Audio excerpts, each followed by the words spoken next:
Good evening from Sacred Space at Titania's Realm.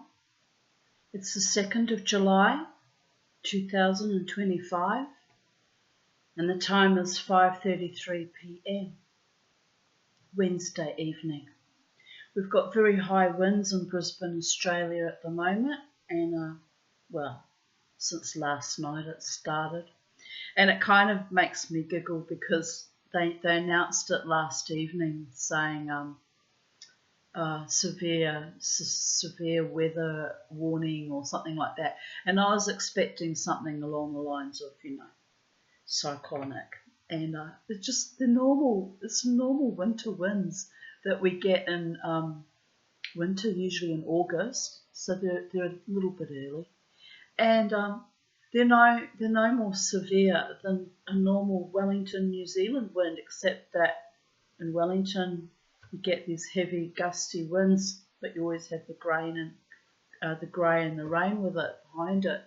So today's been a beautiful day actually. There's been a lot of branches all over the road because I drove in this weather to visit my friend Lynn. I know, but I needed she's collecting newspapers for me that her husband reads so that I can use them for my bird cages, which is very kind of her. And I needed to buy some food for the birds and, went to visit her and we had lunch at Alexandra Hills Hotel, which was lovely. And the staff there are so lovely and friendly and welcoming. And so yeah, I've had actually a lovely day. And we went out. I said to Lynn, this is just normal wind. I had far worse winds growing up in winter in New Zealand. It's why my lungs are shot to pieces. Icy cold southerlies coming off from Antarctica, whisking up the Cook Strait and blowing right down my throat. Awful it was. So I said, this just reminds me of home, except the skies are blue and the sun is shining and it's cold, but it wasn't such a bad day really. So I came home and spent a little bit of time with my little birdie boys before it got dark, and they were happy to see me, I think. And I said they're not often left on their own because I'm home most of the time, which is a luxury and a privilege, I guess. And then I got in contact with Brisbane City Council and raised a complaint about the bad behaviour of turning up at night time, and raised a job lot for them to come and clear the tree roots. So that's all been organised and done, and it's like, well, another day's work is done, really. Busy, busy, busy, and psychedelic dream as well, sitting here like a little short fat hobbit in my little sacred space built on top of the sewer. Oh well, shit happens, doesn't it? Anyway, it'll get fixed. I have every confidence in that. Of course, I said to them, I don't expect you'll be coming in any time in a hurry because now we have major storm damage. It's not exactly a storm, but the damage from high winds messing everything about. I have lots of other priorities, so I'm not bothered, but I just wanted to make them aware that, things need to be logged and in the system and taken care of. So there is that. So I thought I would continue with today's reading of W. Somerset Maugham 30 Great Short Stories. We're almost exactly halfway through the book. And today's short story is titled The Vessel of Wrath. So this should be interesting, perhaps triggering, but hopefully just interesting, not triggering or upsetting in any way. But it is what it is, people of Earth. Sometimes the Mama T gets reminded through reading stories of all the shitful things she's lived through and survived in life, and she spirals down and she spirals back up, and look out, when she gets back up, boys, and girls and authorities and vessels of wrath. I know, it is what it is.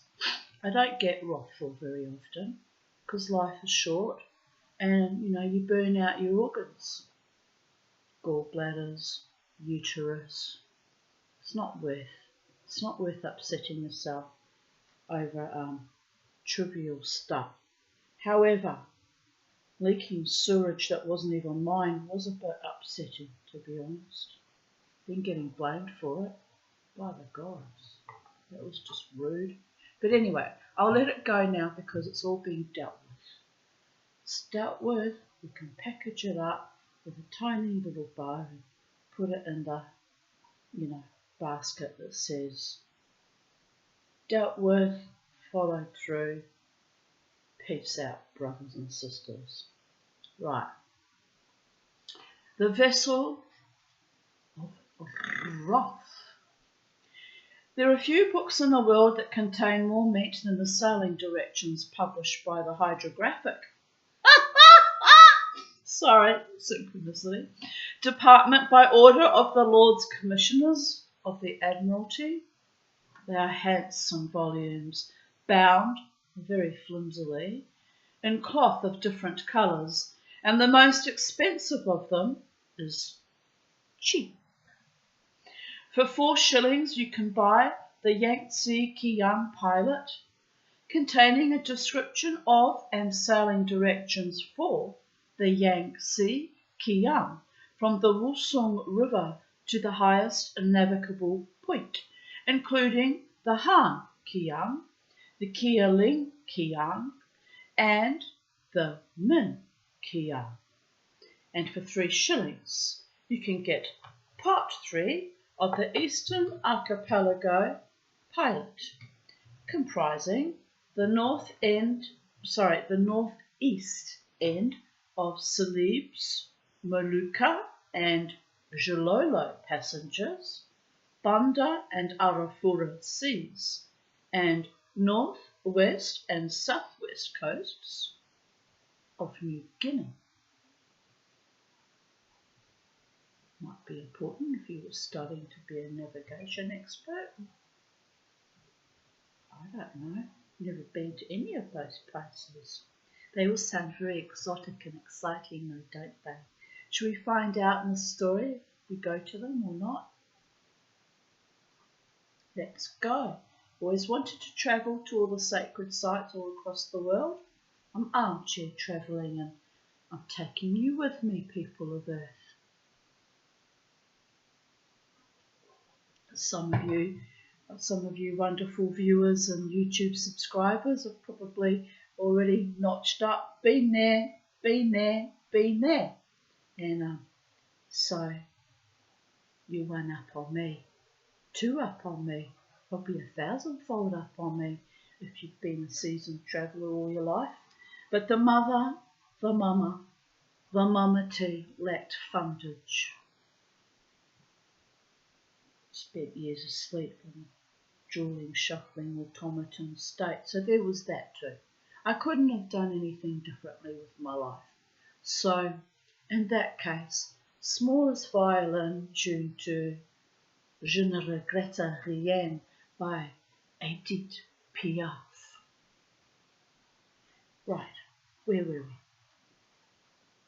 But it is not very safe to do so if you are a creature of settled habits that you have no wish to disturb, or if you have an occupation that holds you fast to one place.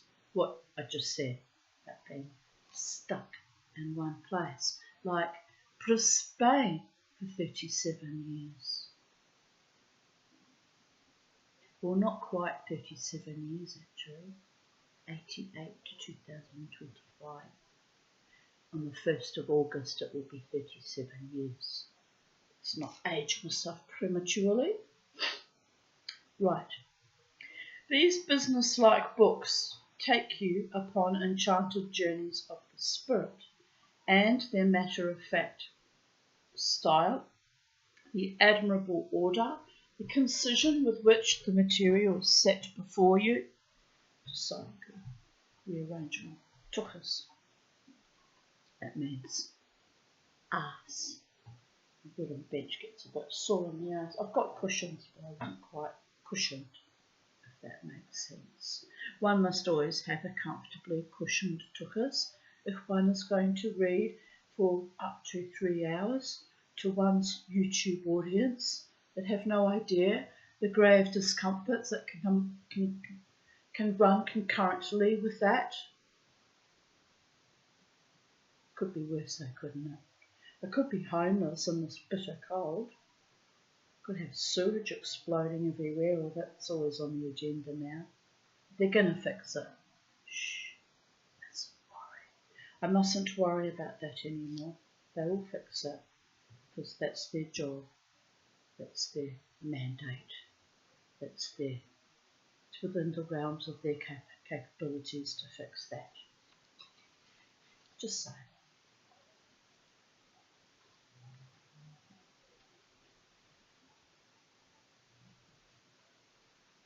Right, let me start that again because I went off on one of my little digressions, as I do, which is part of my charm.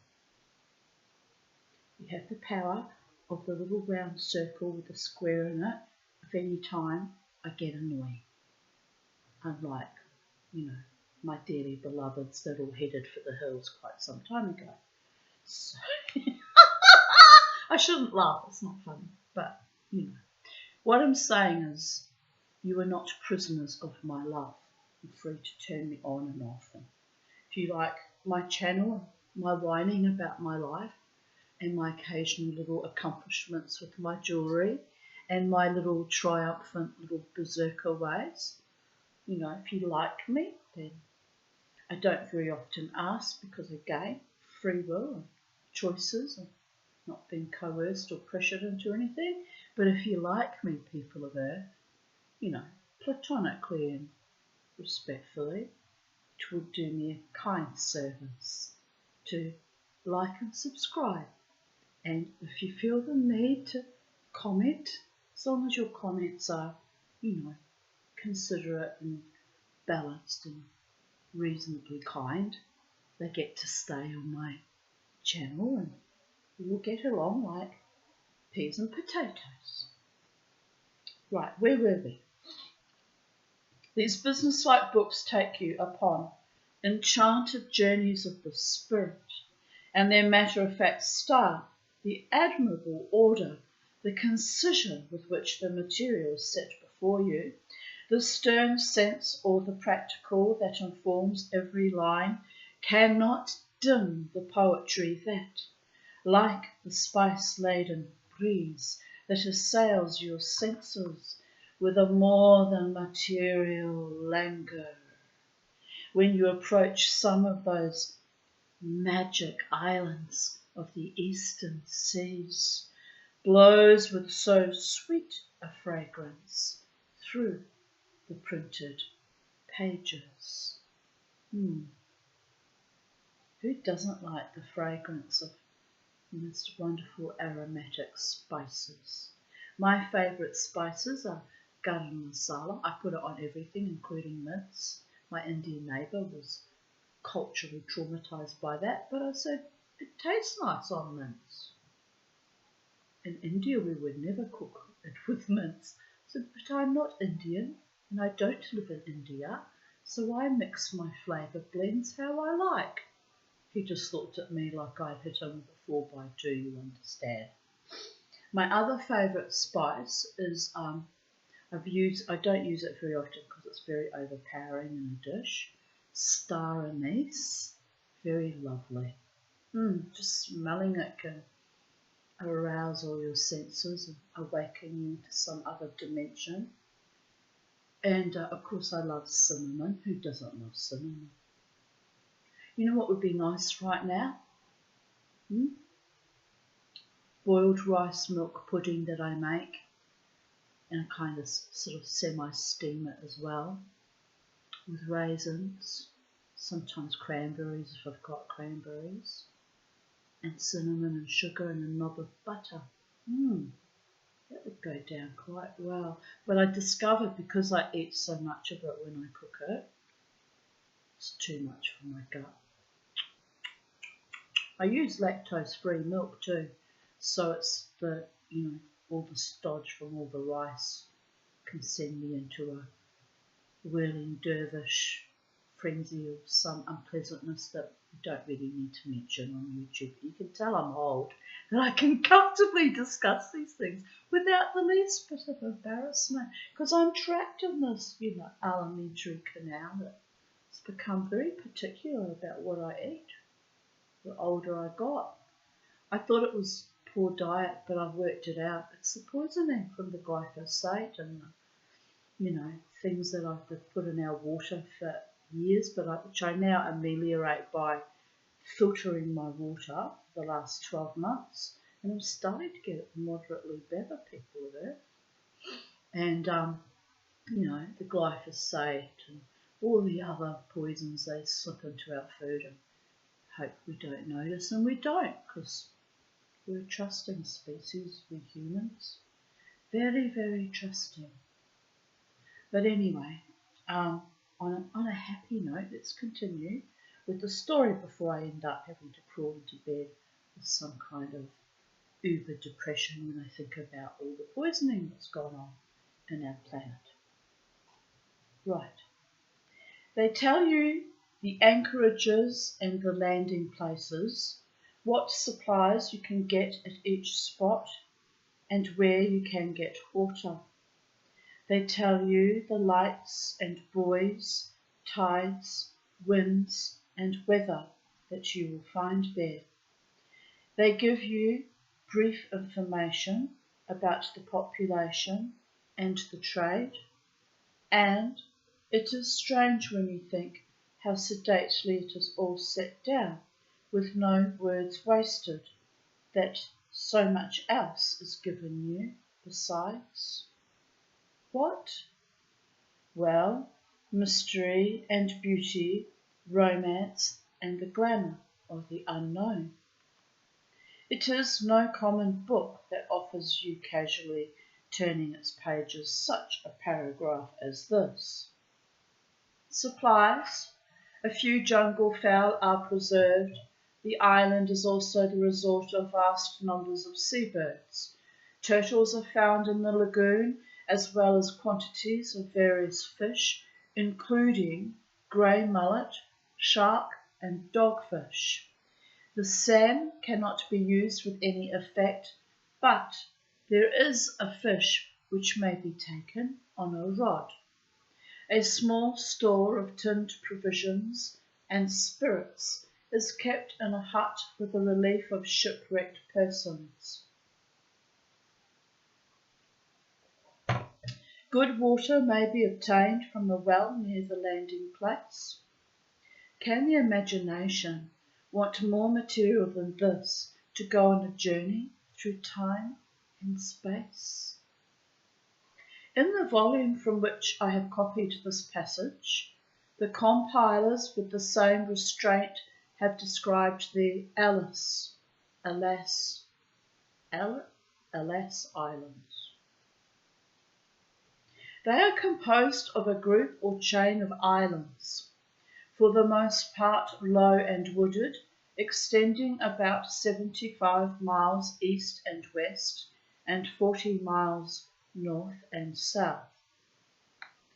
The information about them, you are told, is very slight. There are channels between the different groups, and several vessels have passed through them, but the passages have not been thoroughly explored, and the positions of many of the dangers not yet determined. It is therefore advisable to avoid them. The population of the group is estimated at about 8,000, of whom 200 are Chinese and 400 Mohammedans. The rest are heathen. The principal island is called Baru. It is surrounded by a reef, and here lives a Dutch controleur. His white house, with its red roof on the top of a little hill, is the most prominent object that the vessels of the Royal Netherlands Steam Packet Company see when every other month on their way up to Makassar and every 4 weeks on their way down to Merauke. In Dutch New Guinea, they touch at the island.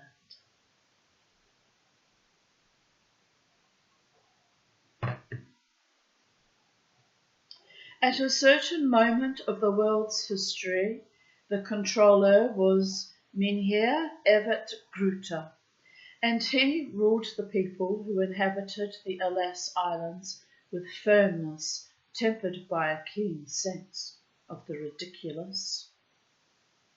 He had thought it a very good joke to be placed at the age of 27 in a position of such consequence, and at 30 he was still amused by it.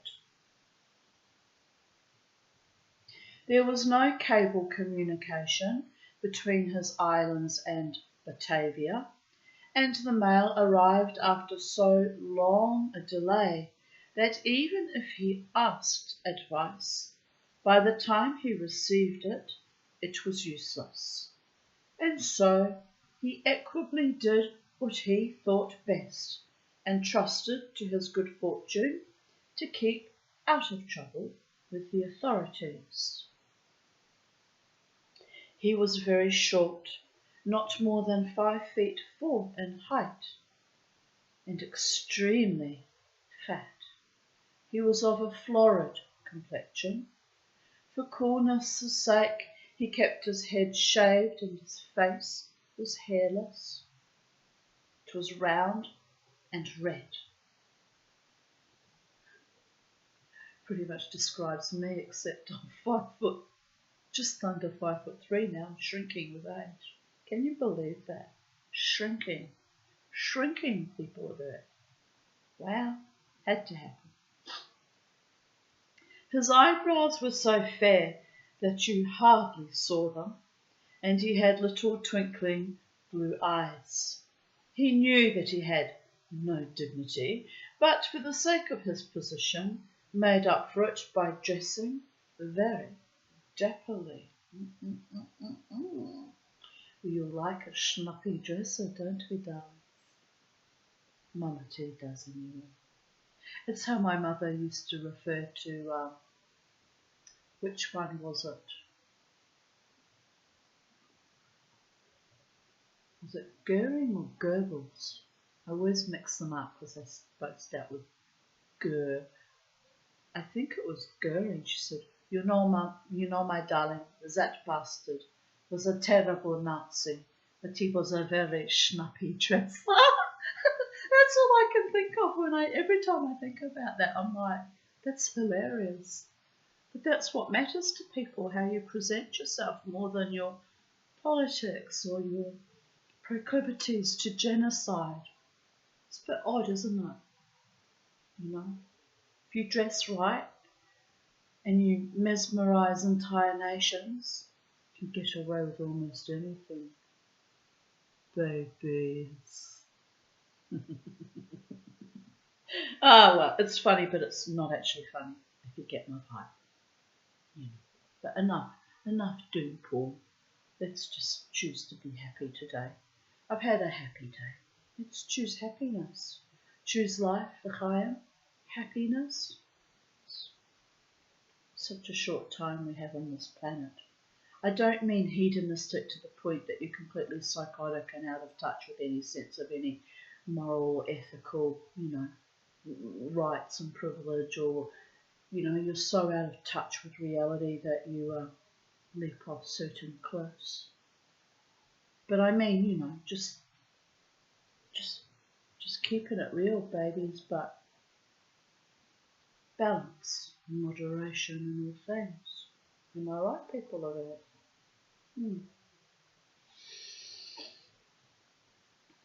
He never went to his office, nor sat in court, nor walked abroad, but in spotless white. My mother was very fond of wearing white too. Sometimes she'd walk around and I'd just think you just look like a floating blancmange. She was very elegantly dressed and always had the most beautiful jewellery. And, it was very well kept, my mother. But when she died, I hired the white lady funeral directors to do her funeral. And they said, "Why'd you pick us?" I said, "My mother liked to dress in white." They thought that was delightful. They laughed and laughed and laughed. I laughed too. Yes. It's a strange thing when your parents die. The release and the relief after years of dealing with her narcissistic abuse dynamics. It was not quite a celebration. I wouldn't call it a celebration because it's still your parent. It's very complicated, the feelings and emotions you go through. But they said to me, "You're so professional how you've organised this funeral, Tanya Aarons. You haven't cried once and you put a lot of thought into it and very sentimental, even the song choices, and you really made a wonderful job of it," they said to me. "Would you like to work for us?" they said. I said, "I've made a wonderful job of it because I'm not emotionally involved, since my mother and I were not close and we didn't have a very good relationship. However, she was still my mother and a human being, and she's paying for this funeral, so she deserves the best funeral that money can buy her, within reason." They looked at me. It's odd what you do for a parent that didn't give a flying fuck about you growing up and betrayed you constantly in your adolescence and your adulthood. It's odd how you move heaven and earth for them, but they wouldn't cross a puddle for you. Where were we? Choosing to be happy today. That's right. Let's bing, bang, boom, baby, back in the room. His Stinger shifter, with its bright brass buttons, fitted him very tightly, and displayed the shocking fact that, young though he was, he had a round and protruding belly. That is often a sign of child abuse. Not those of us who don't starve ourselves to self-punish, which is also a manifestation of child abuse, but those of us who manifest it the other way, we all have big swollen tummies, serious digestion issues, usually reflux and GERD, and other things gone wrong from suppressing our fucking emotions for 30 or 40 or even 50 years. I still have a big tummy, but my big tummy's now because I still eat too many, sweets and fattening things like chips and pies and chicken tenderloins and, quick things that I can gobble down quickly so I eat too much. I tell you what, I might make that bloody rice pudding later. I'll pay for it tomorrow though. Maybe not. But it's good comfort food when it's a cold, windy day like tonight. Windy night like tonight, I should say. Right, anyway, where were we? The fact that he had a round and protruding belly tells me everything I need to know about it. Say no more. Say no more. His good-humoured face shone with sweat, and he constantly fanned himself with a palm leaf fan. But in his house, Mr. Gruter, and his Dutch, double say no more. Jesus. Anyway. Preferred to wear nothing but a sarong, and then with his white, podgy little body, he looked like a fat, funny boy of 16. He was an early riser, and his breakfast was always ready for him at 6. It never varied. It consisted of a slice of papaya, spelt unusually with an A-I-A on the end instead of an A-Y-A, but I and Y are interchangeable, so it's not incorrect, it's just unusual. 3 cold fried eggs, Edam cheese sliced thin, and a cup of black coffee. Why would you want your eggs cold though? Cold fried eggs. Yuck. Must be a Dutch thing. When he had eaten it, he smoked a large Dutch cigar, read the papers, if he had not read them through and through already, and then dressed to go down to his office. One evening, while he was, I'm laughing to myself about the Dutch thing because I went to Pet Barn at Capalaba to buy food for my birds, and the man, younger man, that was working there had long red hair and a long, very long red beard. And then when we were checking out, Lynn was checking out because I'd already checked out with the young lady.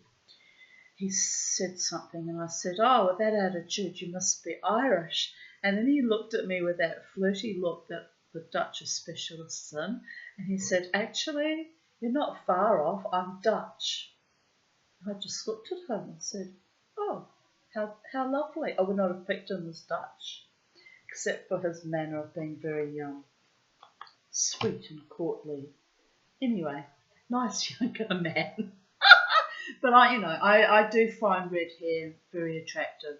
I don't know why, because I had red hair, I guess, as a baby, there, but for the grace of God could have gone I. But no, my hair had to fall out and leave me with this, peroxide natural blonde that turned mousy brown when I was 12. I got ripped off even with that, people of it. Now it's all zhuzhed up by my beautiful Kylie. Thank you, Kylie, my darling. She makes the best of me, even though I'm a short, fat, elderly hobbit. Are you elderly at 60? Guess it's all relative, isn't it? I guess it's elderly if an 18-year-old's looking at you. Yes, I'm elderly. I'm elderly. I have to just accept my fate and handle it, babies. And it's a great gift. 16 near fucking deaths. So I'll just have to handle it and be a little bit smug about it as well. Yes, enemies with Schadenfreude, you dumb motherfuckers. I outlived you all. It's delicious. It's delightful. It's delirious. It's delinquent. It's something like that. Anyway, here we go. When he had eaten it, he smoked a large Dutch cigar, read the papers if he had not read them through and through already, and then dressed to go down to his office. One morning, while he was thus occupied, his head boy came into his bedroom and told him that Tuan Jones wanted to know if he could see him. Mr. Gruter was standing in front of a looking-glass. He had his trousers on and was admiring his smooth chest. He arched his back in order to throw it out and throw in his belly. We've all done that trick, babies. And with a good deal of satisfaction, gave his breast 3 or 4 resounding slaps. It was a manly chest.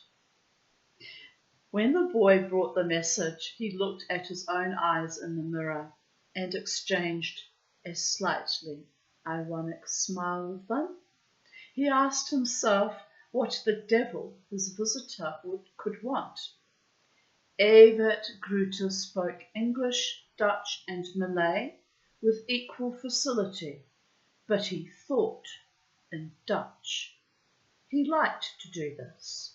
It seemed to him a pleasantly ribald language. Ask the Tuan to wait, and say I shall come directly. He put on his tunic over his naked body, buttoned it up, and strutted into the sitting room. The Rev. Owen Jones got up. "Good morning, Mr. Jones," said the controleur. "Have you come in to have a peg with me before I start my day's work?" Mr. Jones did not smile. I've come to see you upon a very distressing matter, Mr. Grooter, he answered. The controleur was not disconcerted by his visitor's gravity, nor depressed by his words. His little blue eyes beamed amiably. I've got cold tea, and I can't abide it, but I have to finish that thought. Sit down, my dear fellow, and have a cigar. Mr. Grooter knew quite well that the Reverend Owen Jones neither drank nor smoked. But it tickled something prankish in his nature to offer him a drink and a smoke whenever they met. Mr. Jones shook his head. I'll be with you forthwith. I shall just heat up my tea, and I'm going to get myself some lollies to eat. Why not? Let's live dangerously. The Mama Tea living dangerously is a thing to follow it.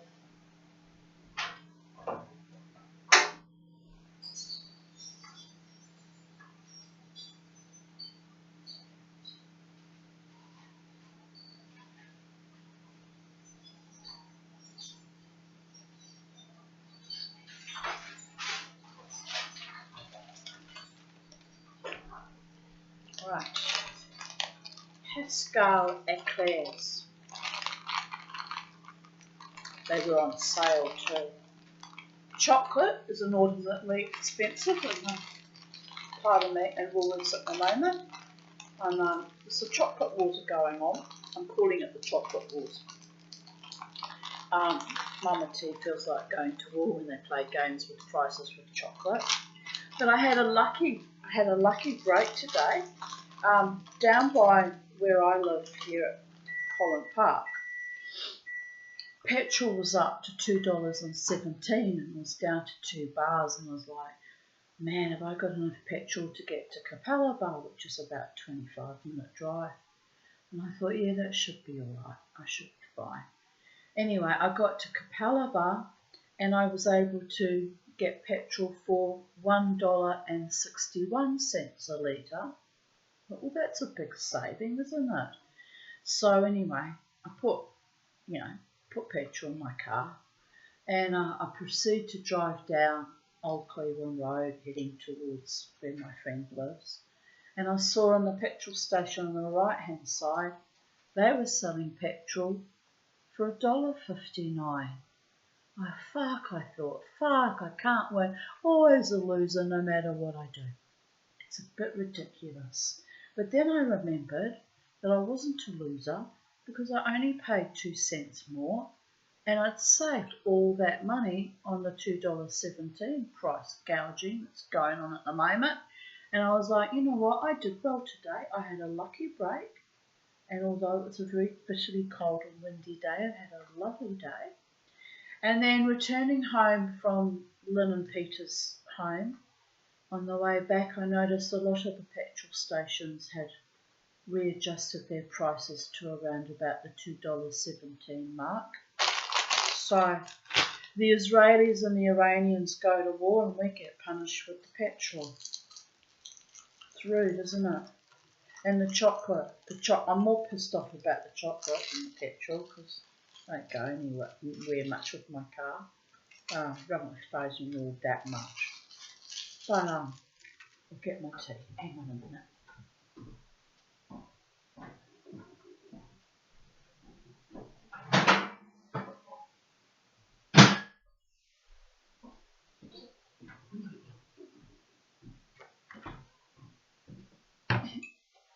Right, let us continue with the wonderful story from the wonderful Somerset Maugham. Oh, my ass class, my ass is sitting on very uncomfortable cushions. Oh God. Right, let's get back to where we were. Where were we? Do you remember where we were, people of that? Oh yes, De Grooter stirring up Reverend Owen Jones. offering him a drink and a cigar when he didn't drink or smoke cigars. I would have probably just hit him. Not that I endorse violence, just say, but I hate those kind of smart asses that try and belittle you at every opportunity. Not cool people there. Right. Mr. Jones was in charge of the Baptist mission. Excuse my lisping over my eclair. I'm not really very professional, am I? I'm just caught up in the moment. Maybe I'm a bit of a smart ass too at times.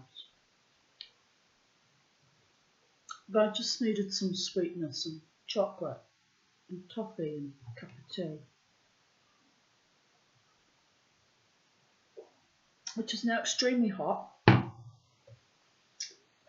We'll get there in the end. We'll get there in the end. Where is there and what will get us?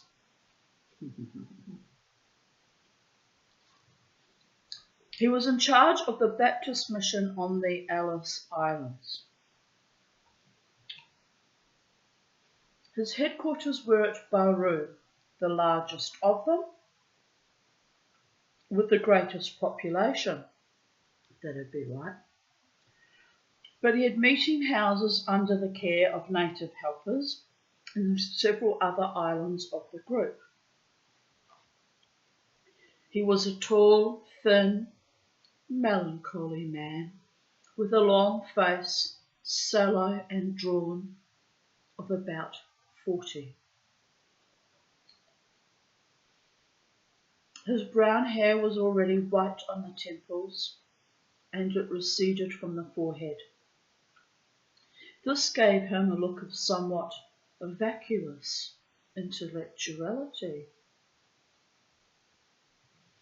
Mr. Gruter both disliked and respected him. He disliked him because he was narrow-minded and dogmatic. Himself a cheerful pagan who liked the good things of the flesh and was determined to get as many of them as his circumstances permitted. He had no patience with a man who disapproved of them all.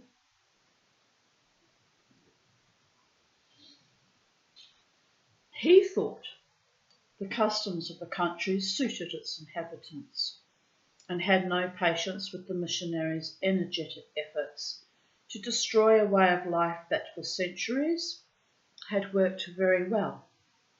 He respected him because he was honest, zealous, and good. Mr. Jones, an Australian of Welsh descent, was the only qualified doctor in the group, and it was a comfort to know that if you fell ill, you need not rely only on a Chinese practitioner, and none knew better than the controleur how useful to all Mr. Jones' skill had been and with what charity he had given it. A good, kind man, after all. They're out there, people. They're out there. I have a good, kind doctor too. I do. Wonderful man he is.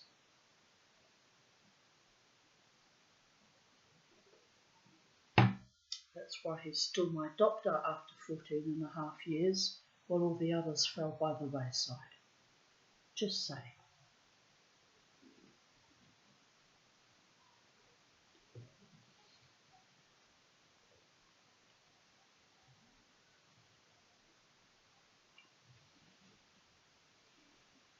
Thinking of you, Brian.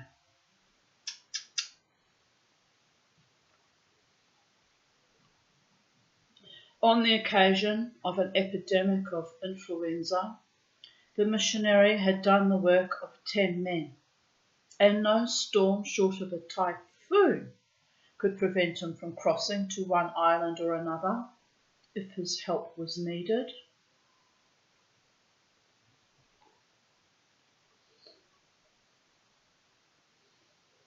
He lived with his sister in a little white house about half a mile from the village.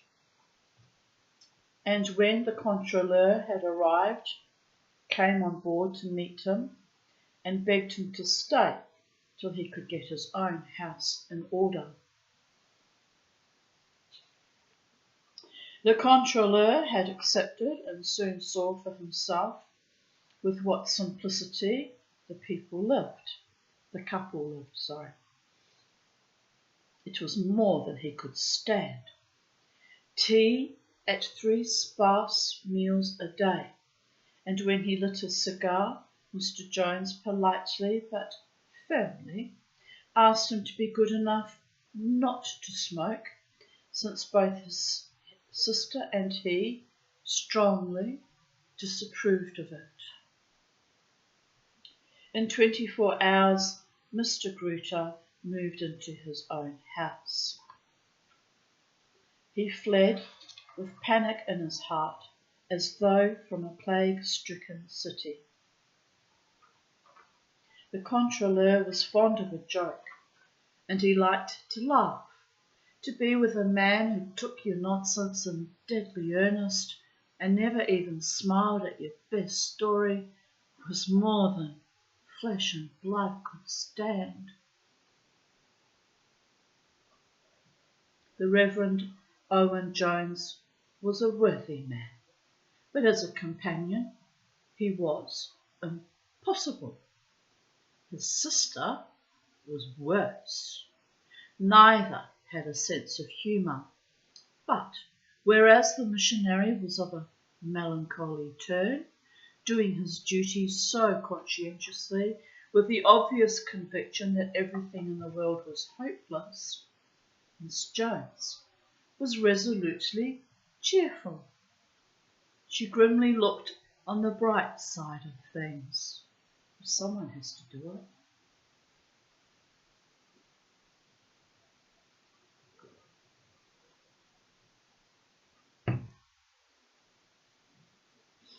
With the ferocity of an avenging angel, she sought out the good in her fellow men. Miss Jones taught in the mission school, helped her brother in his medical work.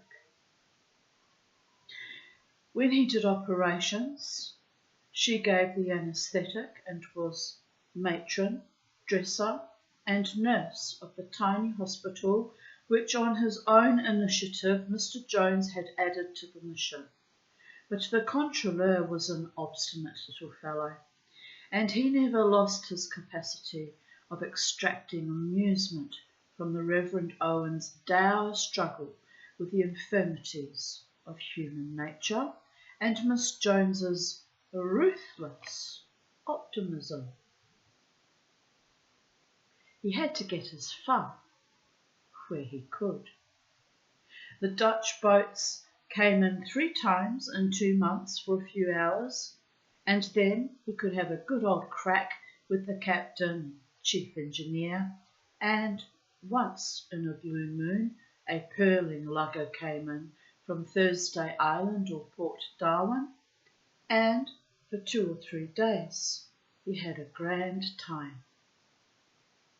They were rough fellows, the pearlers for the most part, but they were full of guts, and they had plenty of liquor on board and good stories to tell, and the controleur had them up to his house and gave them a fine dinner. And the party was only counted a success if they were all too drunk to get back on the lugger again that night. But beside the missionary, the only white man who lived on Bauru was Ginger Ted, and he, of course, was a disgrace to civilization. There was not a single thing to be said in his favour. He cast discredit on the white race, all the same, but for Ginger Ted, the controleur sometimes thought he would find life on the island of Bauru almost more than he could bear. Oddly enough, it was on account of the scamp that Mr. Jones, when he should have been instructing the pagan young in the mysteries of the Baptist faith, was paying Mr. Grooter this early visit. "Sit down, Mr. Jones," said the controller. "What can I do for you?" "Well, I've come to see you about the man they call Ginger Ted." "What are you going to do now?" "Why, what's happened?" "Haven't you heard? I thought the sergeant would have told you." "I don't encourage the members of my staff to come to my private house unless the matter is urgent," said the controller, rather grandly. "I am unlike you, Mr. Jones. I only work in order to have leisure, and I like to enjoy my leisure without disturbance." Seems reasonable to me. But Mr. Jones did not care much for small talk, but he was not interested in general reflections. "There was a disgraceful row in one of the Chinese shops last night. Ginger Ted wrecked the place and half killed a Chinaman." "Drunk again, I suppose," said the controller placidly. "Naturally. When is he anything else? They've sent for the police, and he assaulted the sergeant. They had to have 6 men to get him to the jail." "He's a hefty fellow," said the controller. "I suppose you'll send him to Macassar." Evert Grooter returned the missionary's outraged look with a merry twinkle. He was no fool, and he knew already what Mr. Jones was up to. It gave him considerable amusement to tease him a little. "Fortunately, my powers are wide enough to enable me to deal with the situation myself," he answered. "You have power to deport anyone you like, Mr. Grooter, and I'm sure it would save a lot of trouble if you got rid of the man altogether." "I have the power, of course, but I am sure you would be the last person to wish me to use it arbitrarily." "Mr. Grooter, the man's presence here is a public scandal. He is never sober from morning till night. It's notorious that he has relations with one native woman after another." "That is an interesting point, Mr. Jones. I had always heard that alcoholic excess, though it stimulated sexual desire, prevented its gratification. What you tell me about Ginger Ted does not seem to bear out this theory." The missionary flushed a dull red. "These are physiological matters which at the moment I have no wish to go into," he said frigidly. "The behaviour of this man does incalculable damage to the prestige of the white race, and his example seriously hampers the efforts that are made in other quarters to induce the people of these islands to lead a less vicious life. He is out and out bad. He's an out and out bad lot."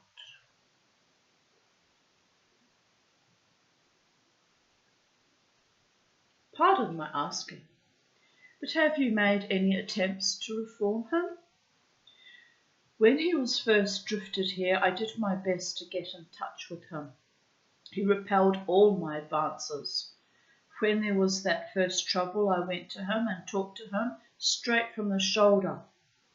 He swore at me. No one has a deeper appreciation than I of the excellent work that you and other missionaries do on these islands, but are you sure that you always exercise your calling with all the tact possible?" The controller was rather pleased with this phrase. It was extremely courteous, and yet contained a reproof that he thought worth administering. The missionary looked at him gravely. His sad brown eyes were full of sincerity. Did Jesus exercise tact when he took a whip and drove the money changers from the temple? No, Mr. Gruter. Tact is the subterfuge the lax avail themselves of to avoid doing their duty. Rather touché, I might add. Mr. Jones's remark made the controller feel suddenly that he wanted a bottle of beer. The missionary leaned forward earnestly. Mr. Gruter, you know this man's transgressions just as well as I do. It's unnecessary for me to remind you of them. There are no excuses for him. Now he really has overstepped the limit. You'll never have a better chance than this. I beg you to use the power you have and turn him out once and for all. The controlleur's eyes twinkled more brightly than ever. He was having a lot of fun. He reflected that human beings were much more amusing than when you did not feel called upon in dealing with them to allot praise or blame. But, Mr. Jones, do I understand you right? Are you asking me to give you an assurance to deport this man before I've heard the evidence against him and listened to his defence? I don't know what his defence can be. The controller rose from his chair, and really he managed to get quite a little dignity into his 5 feet 4 inches. I am here to administer justice according to the laws of the Dutch government. Oh, wait a minute. Wasn't it the same government that gave my stepfather, de facto, Cornelis van der Graeft's name to the Nazis to sell him out for slave labour for Mittelbau-Dora at Nordhausen?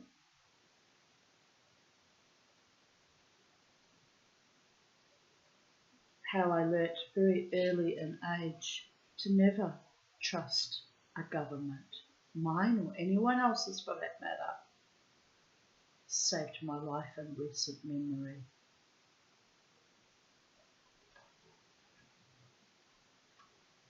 Well.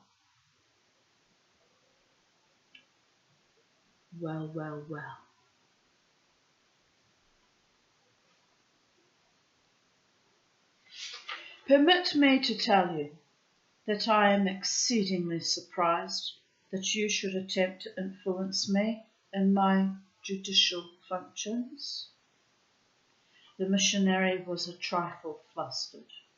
It had never occurred to him that this little whippersnapper of a boy, 10 years younger than himself, would dream of adopting such an attitude. He opened his mouth to explain and apologize, but the controller raised a podgy little hand.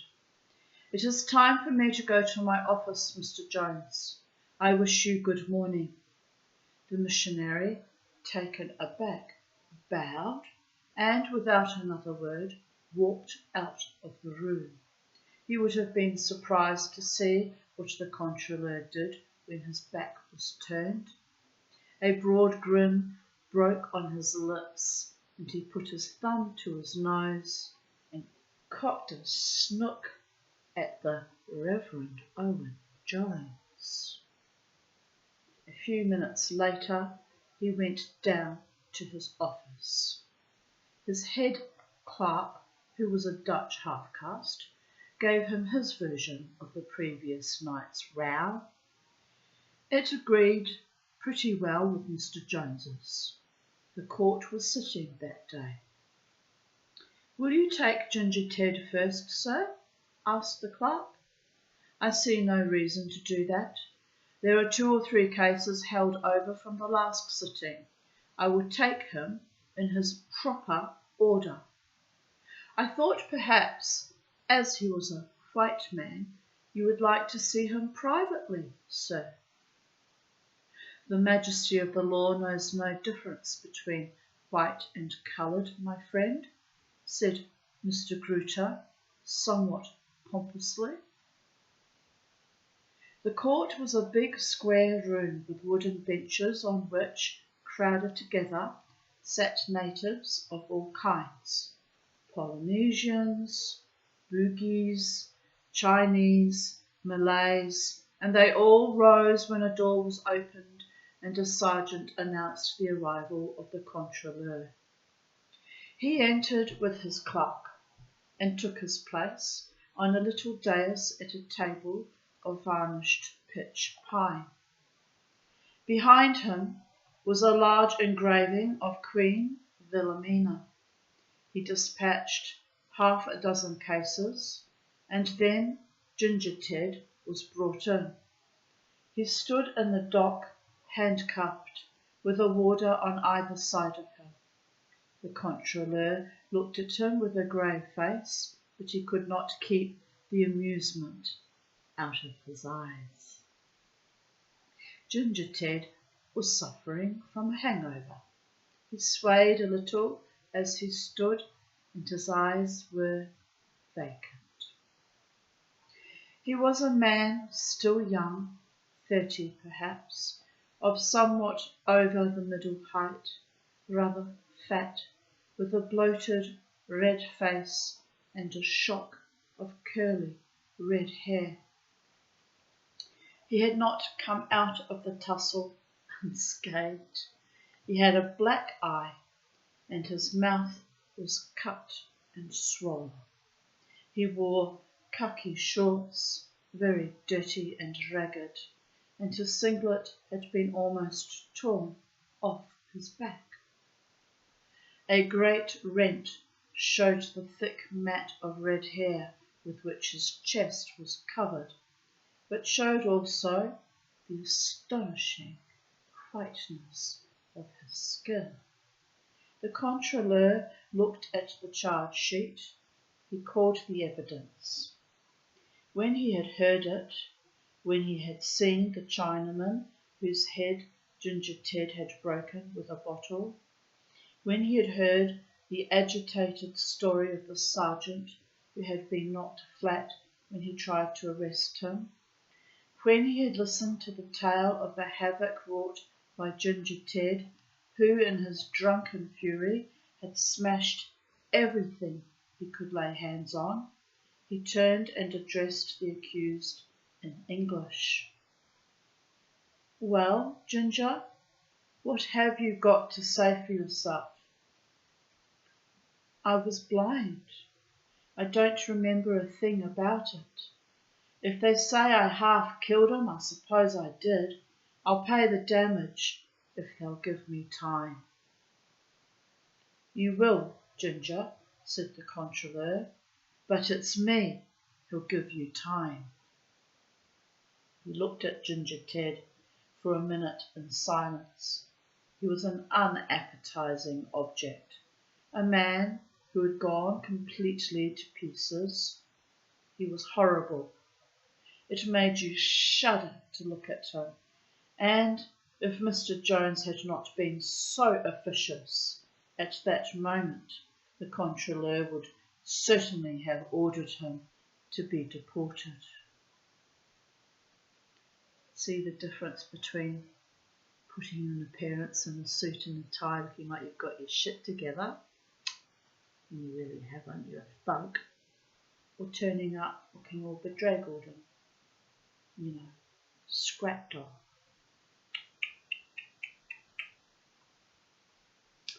You've been a trouble ever since you came to the islands, Ginger. You're a disgrace. You're incorrigibly idle. You've been picked up in the street dead drunk time and time again. You've kicked up row after row. You're hopeless. I told you the last time you were brought here that if you were arrested again, I should deal with you severely. You've gone the limit this time, and you're for it. I sentence you to 6 months hard labour. Me? You? By God, I'll kill you when I come out. He burst into a string of oaths, both filthy and blasphemous. Mr. Gruter listened scornfully. You can swear much better in Dutch than in English, and there was nothing that Ginger Ted said that he could not have effectively capped. Be quiet, he ordered. You make me tired. The contrôleur repeated his sentence in Malay, and the prisoner was led struggling away. Mr. Gruter sat down to tiffer in high good humour. It was astonishing how amusing life could be if you exercised a little ingenuity. There were people in Amsterdam and even in Batavia and Surabaya who looked upon his island home as a place of exile. They little knew how agreeable it was and what fun he could extract from unpromising material. They asked him whether he did not miss the club and the races and the cinema, the dances that were held once a week at the casino, and the society of Dutch ladies. Not at all. He liked comfort. The substantial furniture of the room in which he sat had a satisfying solidity. He liked reading French novels of a frivolous nature, and he appreciated the sensation of reading one after the other without the uneasiness occasioned by the thought that he was wasting his time. It seemed to him a great luxury to waste time. Indeed it is. When his young man's fancy turned to thoughts of love, his head boy brought to the house a little dark-skinned, bright-eyed creature in a sarong. He took care to form no connection of a permanent nature. He thought that change kept the heart young. He enjoyed freedom and was not weighed down by a sense of responsibility. He did not mind the heat. It made a sluice over with cold water half a dozen times a day a pleasure that had almost an aesthetic quality. He played the piano. He wrote letters to his friends in Holland. He felt no need for the conversation of intellectual persons. He liked a good laugh, but he could get that out of a fool just as well as out of a professor of philosophy. He had a notion that he was a very wise little man. Like all good Dutchmen in the Far East, he began his lunch with a small glass of Hollands gin. It has a musty, acrid flavour, and the taste for it must be acquired, but Mr. Gruter preferred it to any cocktail. When he drank it, he felt besides that he was upholding the traditions of his race. Then he had a rijsttafel. He had it every day. He heaped a soup plate high with rice, and then his 3 boys waiting on him helped himself to the curry that one handed him, to the fried egg that another brought, and to the condiment presented by the third. Then each one brought another dish of bacon or bananas or pickled fish, and presently his plate was piled high in a huge pyramid. He stirred it all together and began to eat. He ate slowly and with relish. He drank a bottle of beer. He did not think while he was eating. His attention was applied to the mass in front of him, and he consumed it with a happy concentration. It never palled on him, and when he had emptied the great plate, it was a compensation to think that next day he would have rice tafel again. He grew tired of it as little as the rest of us grow tired of bread. He finished his beer and lit his cigar. The boy brought him a cup of coffee. He leaned back in his chair then and allowed himself the luxury of reflection. It tickled him to have sentenced Ginger Ted to the richly deserved punishment of 6 months' hard labour, and he smiled when he thought of him working on the roads with the other prisoners. It would have been silly to deport from the island the one man with whom he could occasionally have a heart-to-heart talk, and besides, the satisfaction it would have given the missionary would have been bad for that gentleman's character. Ginger Ted was a scamp and a scallywag, but the controleur had a kindly feeling for him. They had drunk many a bottle of beer in one another's company, and when the pearl fishers from Port Darwin came in, and they all made a night of it, they had got gloriously tight together, meaning pissed people of earth. The controleur liked the reckless way in which Ginger Ted squandered the priceless treasure of life. Ginger Ted had wandered in one day on the ship that was going up from Merauke to Makassar. The captain did not know how he had found his way there, but he had travelled steerage with the natives, and he stopped off at the Ellis Islands because he liked the look of them. Mr. Gruter had a suspicion that their attraction consisted perhaps in their being under the Dutch flag and so out of British jurisdiction. But his papers were in order, so there was no reason why he should not stay. He said that he was buying pearl shell for an Australian firm, but it soon appeared that his commercial undertakings were not serious. Drink, indeed, took up so much of his time that he had little left over for other pursuits. He was in receipt of £2 a week, paid monthly, which came regularly to him from England. The controleur guessed that this sum was paid only so long as he kept well away from the persons who sent it. It was, anyway, too small to permit him any liberty of movement. Ginger Ted was reticent. The controleur discovered that he was an Englishman. This he learnt from his passport, which described him as Edward Wilson, and that he had been in Australia.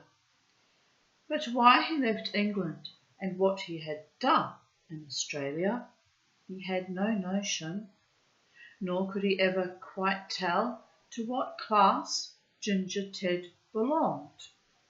When you saw him in a filthy singlet and a pair of ragged trousers, a battered topee on his head, with the pearl fishers, and heard his conversation, coarse, obscene, and illiterate, you thought he must be a sailor before the mast who deserted his ship, or a labourer. But when you saw his handwriting, you were surprised to find that it was that of a man not without at least some education, and on occasion, when you got him alone, if he had had a few drinks, but was not yet drunk, he would talk of matters that neither a sailor nor a labourer would have been likely to know anything about. The controleur had a certain sensitiveness, and he realised that Ginger Ted did not speak to him as an inferior to a superior, but as an equal. Most of his remittance was mortgaged before he received it, and the Chinamen to whom he owed money were standing at his elbow when the monthly letter was delivered to him. But with what was left, he proceeded to get drunk. It was then that he made trouble, for when drunk, he grew violent, and was then likely to commit acts that brought him into the hands of the police. Hitherto, Mr. Gruter had contented himself with keeping with keeping him in jail till he was sober and giving him a talking to. When he was out of money, he cadged what drink he could from anyone who would give it him. Rum, brandy, arrack, it was all the same to him. 2 or 3 times, Mr. Gruter had got him work on plantations run by Chinese in one or other of the islands, but he could not stick to it, and in a few weeks was back again at Baru on the beach. It was a miracle how he kept his body and soul together. He had, of course, a way with him. He picked up the various dialects spoken on the islands and knew how to make the natives laugh. This may have to be broken up into 2 videos, people of Earth. It's quite long, this story. We'll see how we go. Mama T sometimes knocks it out of the park. He knew how to make the natives laugh.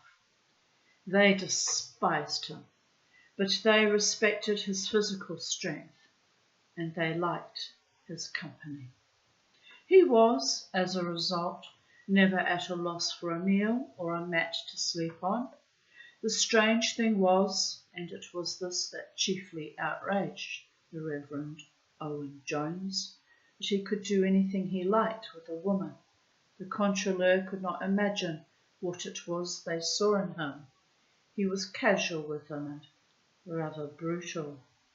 He took what they gave him, but seemed incapable of gratitude. He used them for his pleasure and then flung them indifferently away. Once or twice that had got him into trouble, and Mr. Gruter had had to sentence an angry father for sticking a knife in Ginger Ted's back one night, and a Chinese woman had sought to poison herself by swallowing opium because he had deserted her. Once Mr. Jones came to the controleur in a great state because the beachcomber had seduced one of his converts. The controleur agreed that it was very deplorable, but could only advise Mr. Jones to keep a sharp eye on these young persons. The controleur liked it less when he discovered that a girl whom he fancied a good deal himself and had been seeing for several weeks had all the time been according her favours also to Ginger Ted. When he thought of this particular incident, he smiled again at the thought of Ginger Ted doing 6 months' hard labour. It is seldom in this life that in the process of doing your bounden duty, you can get back on a fellow who has played you a dirty trick. A few days later, Mr. Gruter was taking a walk, partly for exercise and partly to see that some job he wanted done was being duly proceeded with, when he passed a gang of prisoners working under the charge of a warder. Among them he saw Ginger Ted. He wore the prison sarong, a dingy tunic called in Malay a baju, and his own battered topi. They were repairing the road, and Ginger Ted was wielding a heavy pick. The way was narrow, and the contrôleur saw that he must pass within a foot of him. He remembered his threats. He knew that Ginger Ted was a man of violent passion, and the language he had used in the dock made it plain that he had not seen what a good joke it was of the controllers to sentence him to 6 months' hard labour. If Ginger Ted suddenly attacked him with the pick, nothing on God's earth could save him. It was true that the warder would immediately shoot him down, but meanwhile the controller's head would be bashed in. It was with a funny little feeling in the pit of his stomach that Mr. Gruter walked through the gang of prisoners. They were working in pairs a few feet from one another. He set his mind on neither hastening his pace nor slackening it. As he passed Ginger Ted, the man swung his pick into the ground and looked up at the contrôleur, and, as he caught his eye, winked. The contrôleur checked the smile that rose to his lips, and with official dignity strode on. But that wink, so lusciously full of sardonic humour, filled him with satisfaction. If he had been the Caliph of Baghdad, instead of a junior official in the Dutch civil service, he could forthwith have released Ginger Ted, sent slaves to bath and perfume him, and, having clothed him in a golden robe, entertained him to a sumptuous repast. Ginger Ted was an exemplary prisoner, and in a month or two the contrôleur, having occasion to send a gang to do some work on one of the outlying islands, included him in it. There was no jail there, so the 10 fellows who sent, under the charge of a warder, were billeted on the natives, and after their day's work lived like free men. The job was sufficient to take up the rest of Ginger Ted's sentence. The contrôleur saw him before he left. "Look here, Ginger," he said to him. "Here's 10 guilder for you, so that you can buy yourself tobacco when you're gone. Couldn't you make it a bit more? There's £8 a month coming in regularly." "I think that's enough. I'll keep the letters that come for you, and when you get back you'll have a tidy sum. You'll have enough to take you anywhere you want to go." "I'm very comfortable here," said Ginger Ted. "Well, the day you come back, clean yourself up and come over to my house. We'll have a bottle of beer together." "That'll be fine. I guess I'll be ready for a good crack then." Now chance steps in. The island to which Ginger Ted had been sent was called Maputiti, and like all the rest of them, it was rocky, heavily wooded, and surrounded by a reef. There was a village among coconuts on the seashore opposite the opening of the reef, and another village on a brackish lake in the middle of the island. Of this, some of the inhabitants had been converted to Christianity. Communication with Bauru was effected by a launch that touched at the various islands at irregular intervals. It carried passengers and produce. But the villagers were seafaring folk, and if they had to communicate urgently with Bauru, manned a prahu and sailed the 50 miles or so that separated them from it. It happened that when Ginger Ted's sentence had but another fortnight to run, the Christian headman of the village on the lake was taken suddenly ill. The native remedies availed him nothing, and he writhed in agony. Messengers were sent to Bauru imploring the missionaries' help, but as ill luck would have it, Mr. Jones was suffering at the moment from an attack of malaria. He was in bed and unable to move.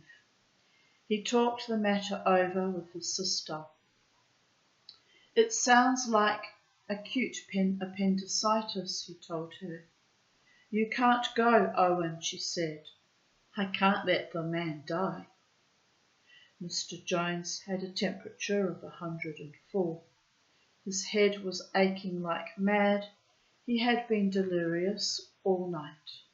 His eyes were shining strangely, and his sister felt that he was holding on to his wits by sheer effort of will. "You can't operate in the state you're in." "No, I couldn't." "Then Hassan must go." Hassan was the dispatcher. "You couldn't trust Hassan. He'd never dare to do an operation on his own responsibility, and they'd never let him. I'll go. Hassan can stay here, and look after you." "You can't remove an appendix." "Why not? I've seen you do it. I've done lots of minor operations." Just going to put the heater on. It's very cold now. Very, very cold. Unpleasantly cold. Really. Very, very cold. I've had to use the heater a lot this year. I haven't had it. The birds have it. But I can't sit here in the cold. That's just mad. Mad people are beyond mad. Right, where were we? Let's turn towards a little bit more. I'm still filming, yes. Right, here we go.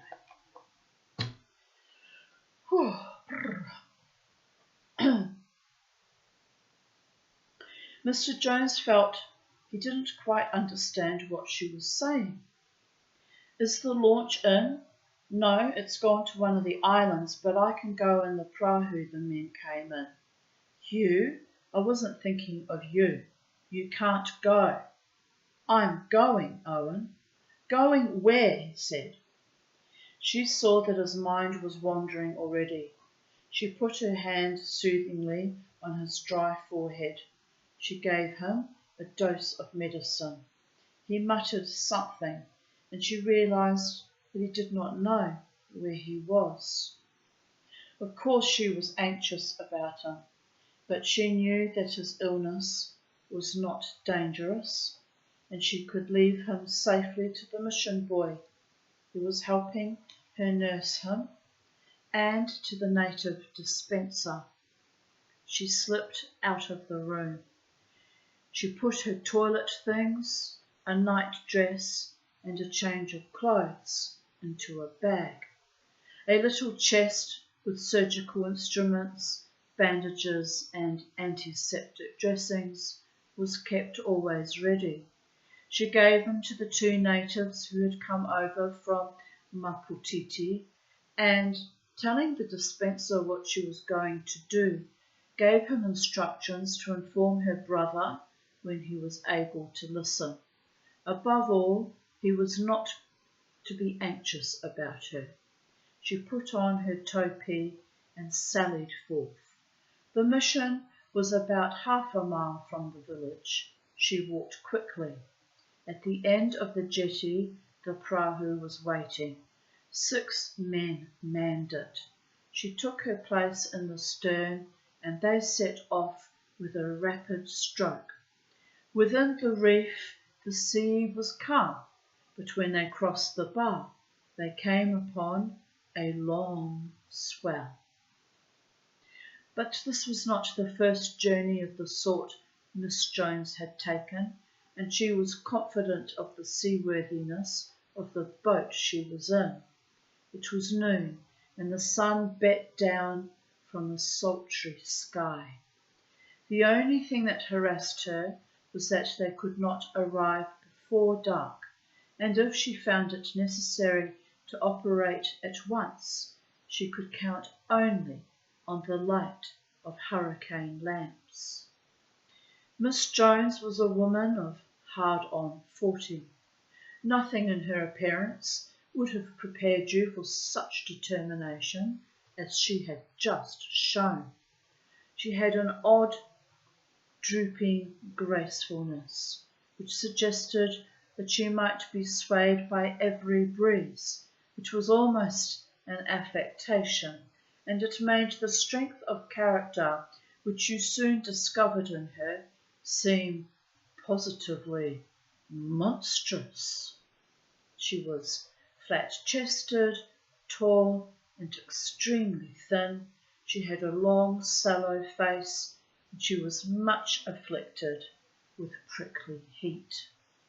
Her lank brown hair was drawn back straight from her forehead. She had rather small eyes, grey in colour, and because they were somewhat too close, they gave her face a shrewish look. Her nose was long and thin, and a trifle red. She suffered a good deal from indigestion, but this infirmity avowed nothing against her ruthless determination to look upon the bright side of things.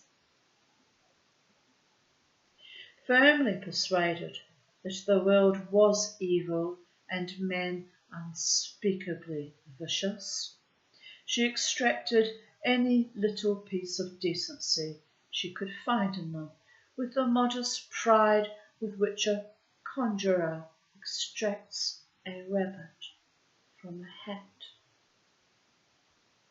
She was quick, resourceful, and competent. When she arrived on the island, she saw that there was not a moment to lose if she was to save the headman's life. Under the greatest difficulties, showing a native how to give the anaesthetic, she operated, and for the next 3 days nursed the patient with anxious assiduity. Everything went fucking art imitating life again, isn't it? Someone's very dear to me is having surgery tomorrow. Everything went very well, and she realised that her brother could not have made a better job of it. She waited long enough to take out the stitches and then prepared to go home. She could flatter herself that she had not wasted her time. She had given medical attention to such as needed it. She had strengthened the small Christian community in its faith, admonished such as were lax, and cast the good seed in places where it might be hoped, under divine providence, to take root. The launch, coming from one of the other islands, put in somewhat late in the afternoon, but it was full moon, and they expected to reach Bauru before midnight. They brought her things down to the wharf, and the people who were seeing her off stood about repeating their thanks.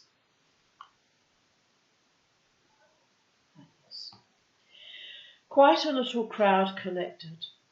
The launch was loaded with sacks of copra, but Miss Jones was used to its strong smell and it did not incommode her. She made herself as comfortable a place to sit in as she could and waited for the launch to start, chatted with her grateful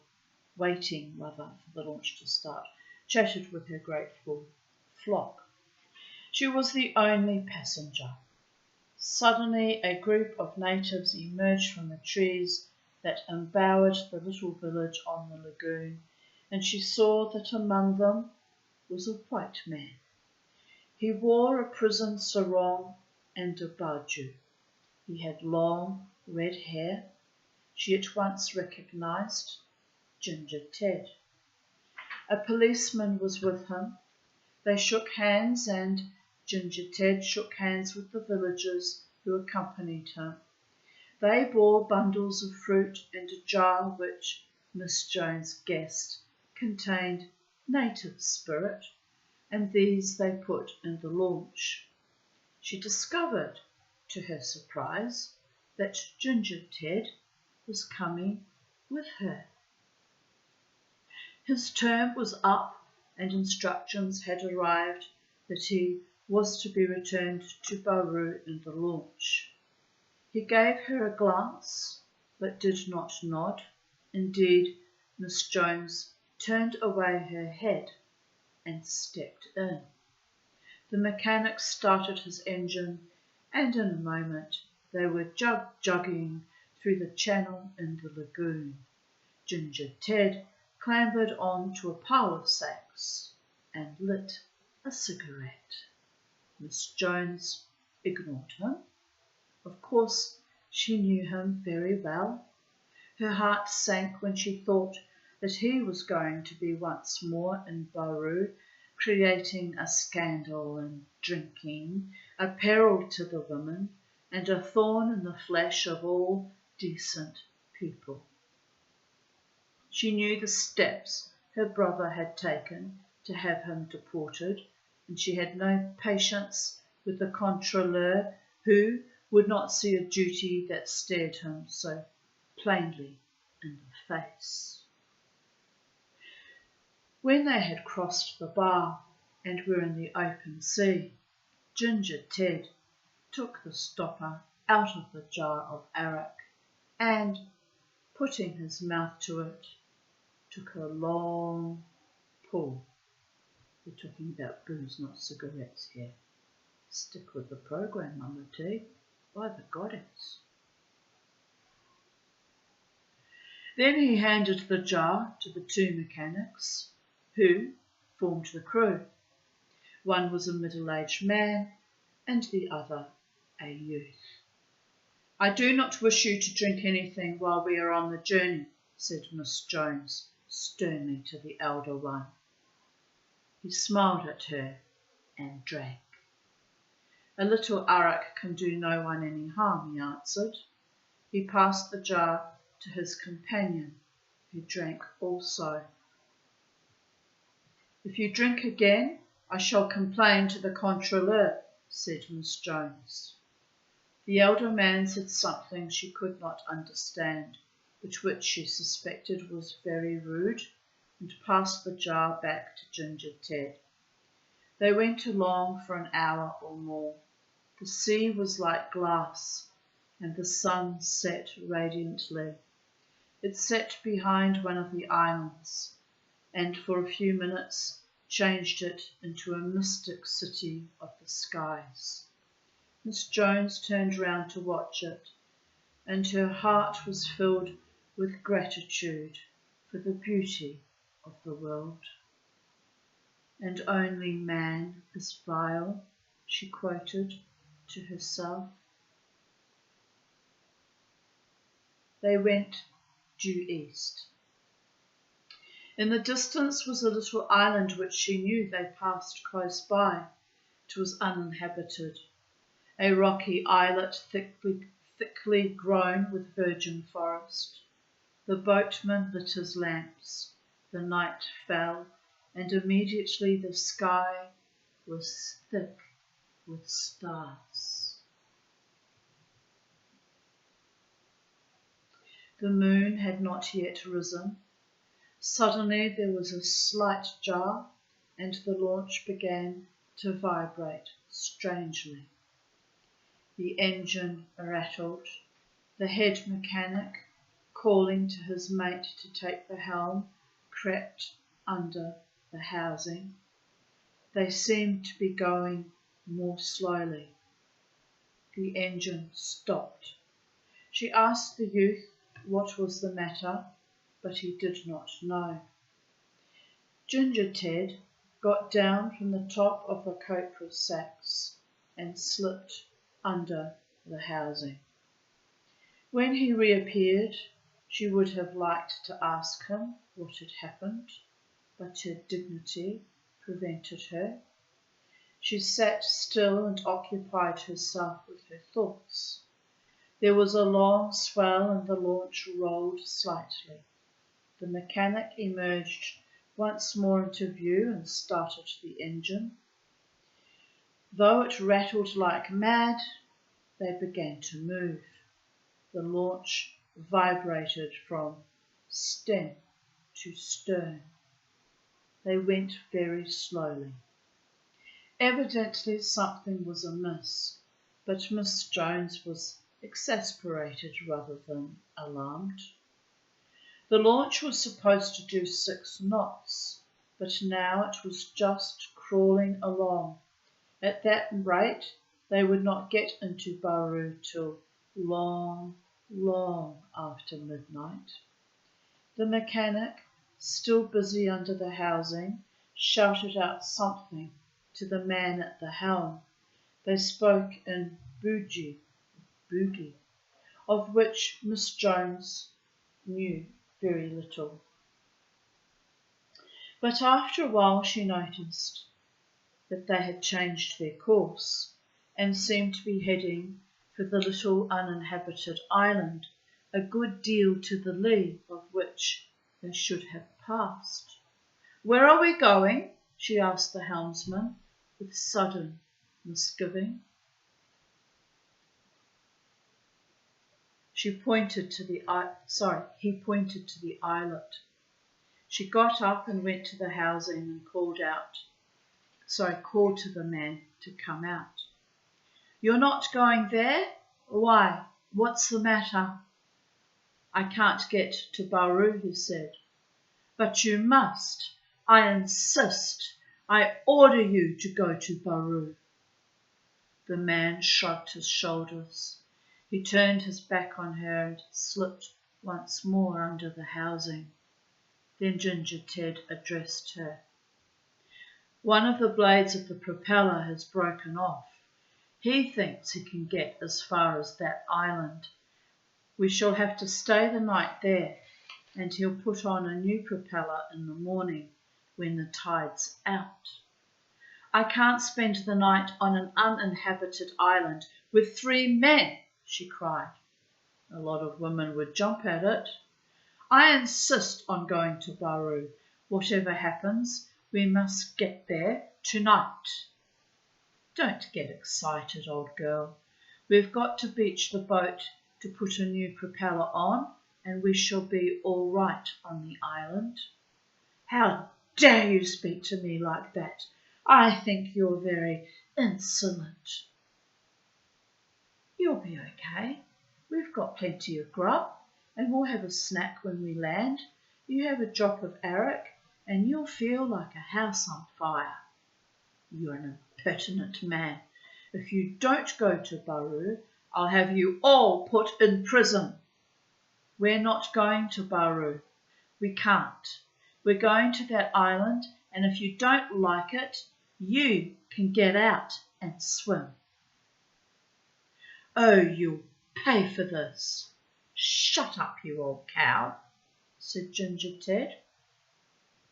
Miss Jones gave a gasp of anger, but she controlled herself. Even out there in the middle of the ocean, she had too much dignity to bandy words with that vile wretch. The launch, the engine rattling horribly, crawled on.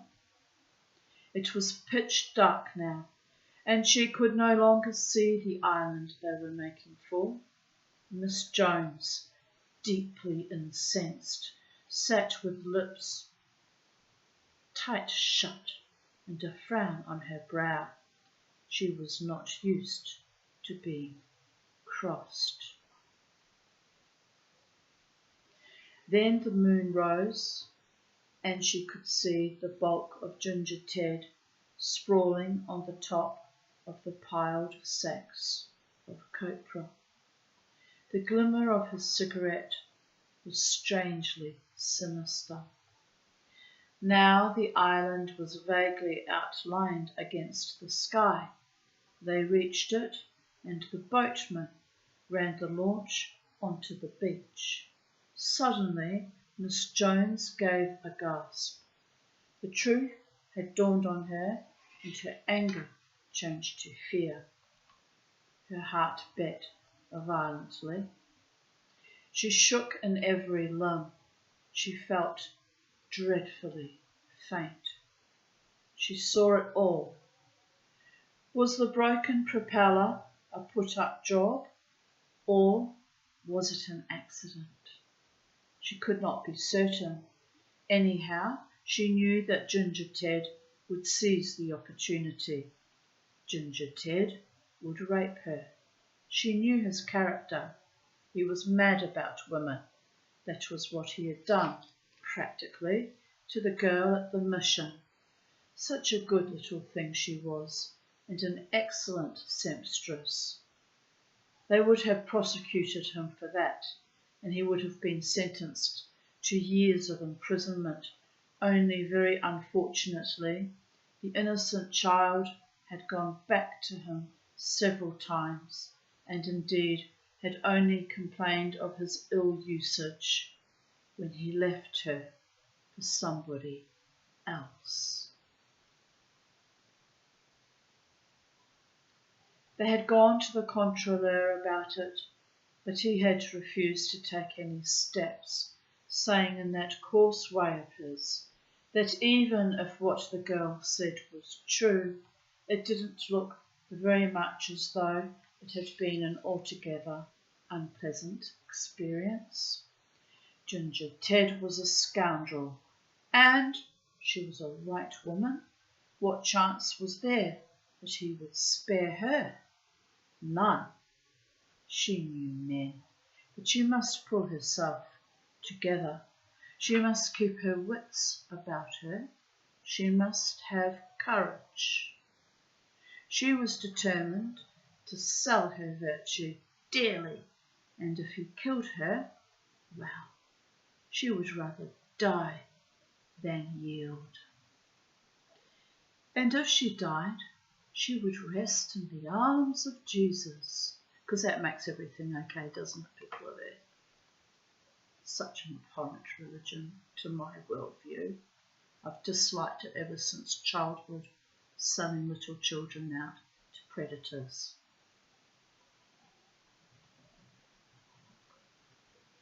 For a moment, a great light blinded her eyes, and she saw the mansions of her Heavenly Father.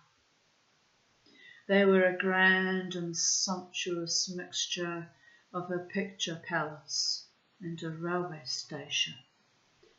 The mechanics and Ginger Ted jumped out of the launch and, waist deep in water, gathered round the broken propeller. Excuse me. Time for another lolly, I think. Small comforts. Only wrecks my teeth and, oh, who cares? It's only my second lolly today. I've been good, people of earth. I bought them 2 days ago, didn't open them till now. Sometimes I can be good.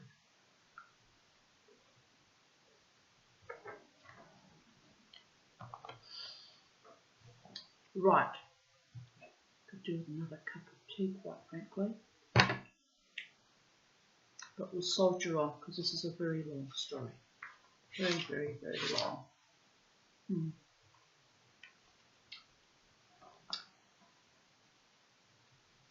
She took advantage of their preoccupation to get her case of surgical instruments out of the box.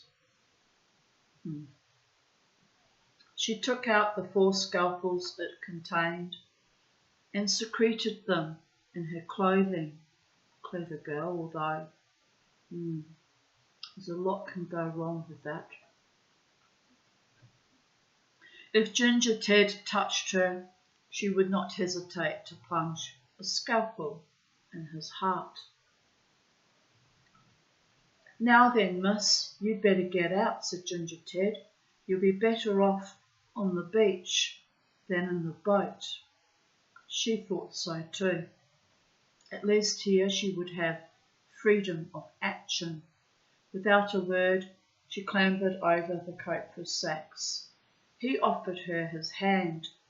I don't want your help, she said coldly. You can go to hell, he answered.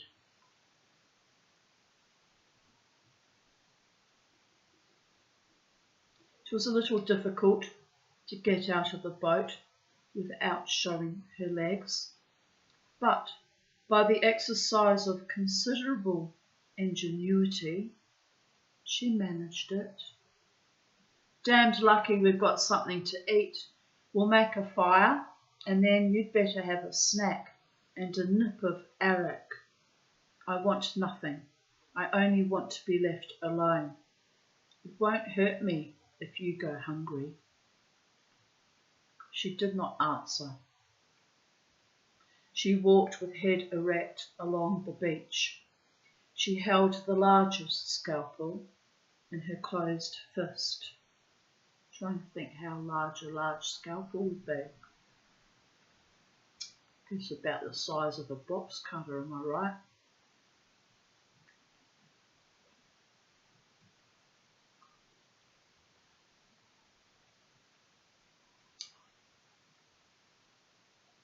The moon allowed her to see where she was going. She looked for a place to hide. The thick forest came down to the very edge of the beach, but, afraid of its darkness, after all she was but a woman, she dared not plunge into its depth. She did not know what animals lurked there, or what dangerous snakes. Besides, her instinct told her that it was better to keep those 3 bad men in sight. Then, if they came towards her, she would be prepared. Presently she found a little hollow. She looked round. They seemed to be occupied with their own efforts, and they did not see her. She slipped in. There was a rock between them and her, so that she was hidden from them, and yet could watch them. She saw them go to and from the boat, carrying things. She saw them build a fire. It lit them luridly, and she saw them sit around it and eat. And she saw the jar of arrack pass from one to the other. They were all going to get drunk. What would happen to her then? It might be that she could cope with Ginger Ted, though his strength terrified her, but against 3 she would be powerless. A mad idea came to her, to go to Ginger Ted and fall on her knees before him and beg him to spare her.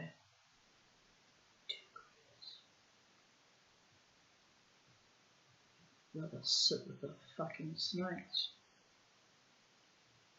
They were much nicer people, I found out when Sybil moved in for 12 days.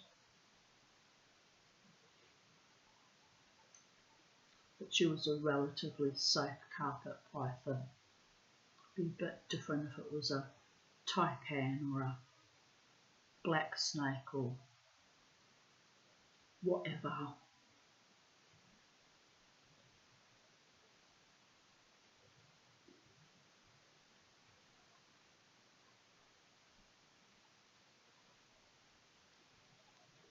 He must have some spark of decent feeling in him, and she had always been so convinced that there was good even in the worst of men.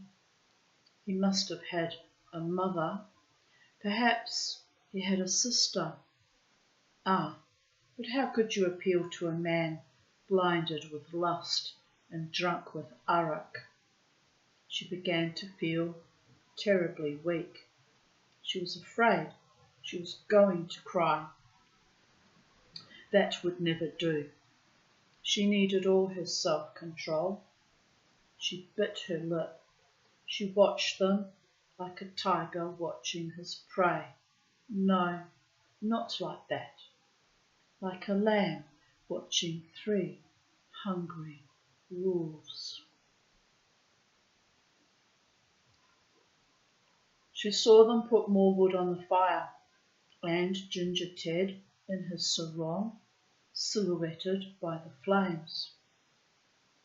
Perhaps after he had had his will of her, he would pass her on to the others. How could she go back to her brother when such a thing had happened to her? Of course he would be sympathetic, but would he ever feel quite the same to her again?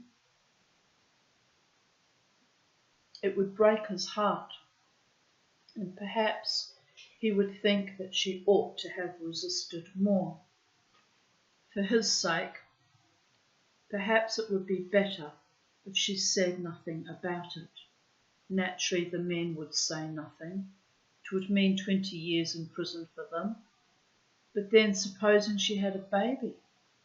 Miss Jones instinctively clenched her hands with horror and nearly cut herself with the scalpel. Of course, it would only infuriate them if she resisted. What shall I do? She cried. What have I done to deserve this? She flung herself down on her knees and prayed to God to save her.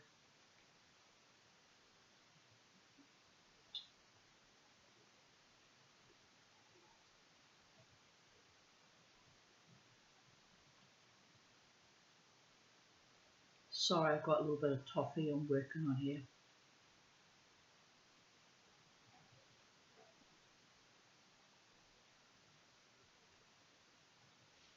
She prayed long and earnestly. She reminded God that she was a virgin and just mentioned, in case it had slipped the divine memory, how much St. Paul had valued that excellent state. And then she peeped round the rock again. The 3 men appeared to be smoking, and the fire was dying down. Now was the time that Ginger Ted's lewd thoughts might be expected to turn to the woman who was at his mercy. She smothered a cry, for suddenly he got up and walked in her direction. She felt all her muscles grow taut, and though her heart was beating furiously, she clenched the scalpel firmly in her hand. But it was for another purpose that Ginger Ted had got up. Miss Jones blushed and looked away. He strolled slowly back to the others, and sitting down again, raised the jar of arrack to his lips. Miss Jones, crouching behind the rock, watched with straining eyes. The conversation round the fire grew less, and presently she divined, rather than saw, that the 2 natives wrapped themselves in blankets and composed themselves to slumber. I like that. Composed themselves to slumber, like writing a poem or a piece piece of music or a dance among the Sephiroth. I'm having trouble reintegrating. I wrote about it this morning, posted it on Facebook. I literally am conscious, aware of my spirit re-entering my body every time I need to get up to pee, which last night was 3 times. And again when I woke up, in the morning, the 4th need to pee. It's astonishing sensation, people of Earth. Astonishing. I'm literally dancing between the Sephiroth. Doesn't mean I'm dying or anything like that, but it's just never in my life do I remember being able to, being consciously aware of reintegrating as I wake up from sleep, my soul returning to the sun. Rather unique bundle of flesh. So it's odd. And then I was gifted a song, because my spirit people talk to me, send me messages and song lyrics. And the song was I Am Sailing by Rod Stewart. And I thought, that's interesting, there's a message in that. When I listened to the song yesterday, I was like, that's actually quite chilling in a way. It's about going home, beyond the sea. Anyway, I'm not planning on going anywhere, people of Earth, but by the gods does my subconscious whip me every which way every morning.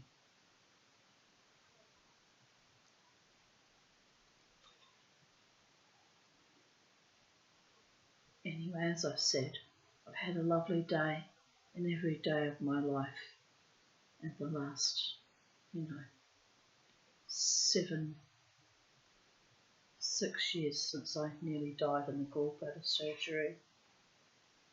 Well, it hasn't all been lovely. There's been a lot of distress and grief, losing Beauregard and Charlie and all the beautiful cats, my beautiful boys and girls, but by and large, I've had a much better time of it in the last 6 years, apart from losing my beloved ones and the estrangements of my last daughter,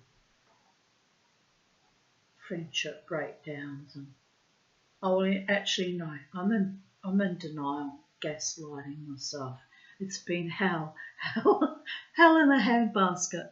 But anyway, overall I've kind of surfed through it all and reaped enjoyment out of life as best as I can, given my situation and my circumstances. Fought my way through. What else can you do, people? Just live your best life and fight your way through. Right, let us continue with the story. Composed themselves to slumber. She understood. This was the moment Ginger Ted had been waiting for. When they were fast asleep, he would get up cautiously and without a sound, in order not to wake the others, creep stealthily towards her. Was it that he was unwilling to share her with them, or did he know that his deed was so dastardly that he did not wish them to know of it? After all, he was a white man and she was a white woman. He could not have sunk so low as to allow her to suffer the violence of natives. But his plan, which was so obvious to her, had given her an idea. When she saw him coming, she would scream. She would scream so loudly that it would wake the 2 mechanics. She remembered now that the elder, though he had only one eye, had a kind face. But Ginger Ted did not move. She was feeling terribly tired. She began to fear that she would not have the strength now to resist him. She had gone through too much. She closed her eyes for a minute. When she opened them, it was broad daylight.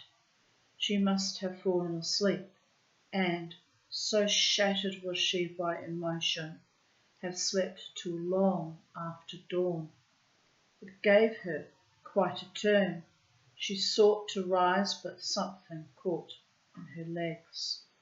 She looked and found that she was covered with 2 empty copra sacks. Someone had come in the night and put them over her. Ginger Ted. She gave a little scream. The horrible thought flashed through her mind that he had outraged her in her sleep. No, it was impossible. And yet he had had her at his mercy, defenceless, and he had spared her. She blushed furiously. She raised herself to her feet, feeling a little stiff, and arranged her disordered dress. The scalpel had fallen from her hand, and she picked it up. She took the 2 copra sacks and emerged from her hiding place. She walked towards the boat. It was floating in the shallow water of the lagoon. "Come on, Miss Jones," said Ginger Ted. "We're finished. I was just going to wake you up." She could not look at him, but she felt herself as red as a turkey cock. "Have a banana," he said. Without a word, she took it. She was very hungry and ate it with relish. "Step on this rock and you'll be able to get in without wetting your feet." Miss Jones felt as though she could sink into the ground with shame, but she did as he told her. He took hold of her arm. Good heavens, his hand was like an iron vice. Never, never could she have struggled with him, and helped her into the launch. The mechanic started the engine, and they slid out of the lagoon. In 3 hours they were at Baru. That evening, having been officially released, Ginger Ted went to the Controleur's house. He wore no longer the prison uniform, but the ragged singlet and the khaki shorts in which he had been arrested. He had had his hair cut, and it fitted his head now like a little curly red cap. He was thinner. He had lost his bloated flabbiness and looked younger and better. Mr. Gruter, a friendly grin on his round face, shook hands with him and asked him to sit down. The boy brought 2 bottles of beer. "I'm glad to see you hadn't forgotten my invitation, Ginger," said the Controleur. "Not likely. I've been looking forward to this for 6 months. Here's luck, Ginger Ted." "Same to you, Controleur." They emptied their glasses and the Controleur clapped his hands. The boy brought 2 more bottles. "Well, you don't bear me any malice for the sentence I gave you, I hope?" "No bloody fear. I was mad for a minute, but I got over it. I didn't have half a bad time, you know. Nice lot of girls on that island, Controleur. You ought to give 'em a look over one of these days." "You're a bad lot, Ginger." "Terrible." "Good beer, isn't it?" "Fine. Let's have some more." Ginger Ted's remittance had been arriving every month, and the Controleur now had £50 for him. When the damage he had done to the Chinaman's shop was paid for, there would still be over 30. "That's quite a lot of money, Ginger. You ought to do something useful with it." "I mean to," answered Ginger. "Spend it." The Controleur sighed. "Well, that's what money's for, I guess." The Controleur gave his guest the news. Not much had happened during the last 6 months. Time on the Ellis Islands did not matter very much, and the rest of the world did not matter at all. Any wars anywhere? Asked Ginger Ted. No, not that I've noticed. Harry Jarvis found a pretty big pearl. He says he's going to ask 1,000 quid for it. I hope he gets it. And Charlie McCormack's married. He always was a bit soft. Suddenly the boy appeared and said Mr. Jones wished to know if he might come in. Before the controleur could give an answer, Mr. Jones walked in. I won't detain you long, he said. I've been trying to get hold of this good man all day, and when I heard he was here, I thought you wouldn't mind my coming. How is Miss Jones? Asked the controleur politely. None the worse for her night in the open, I trust. She's naturally a bit shaken. She had a temperature, and I've insisted on her going to bed, but I don't think it's serious. The two men had got up on the missionary's entrance, and now the missionary went up to Ginger Ted and held out his hand. I want to thank you. You did a great and noble thing. My sister is right. One should always look for the good in their fellow men. I am afraid I misjudged you in the past. I beg your pardon. He spoke very solemnly. Ginger Ted looked at him in amazement. He had not been able to prevent the missionary taking his hand. He still held it. What the hell are you talking about? You had my sister at your mercy, and you spared her. I thought you were all evil, and I am ashamed. She was defenceless. She was in your power. You had pity on her. I thank you from the bottom of my heart. Neither my sister nor I will ever forget. God bless and guard you always. Mr. Jones's voice shook a little, and he turned his head away.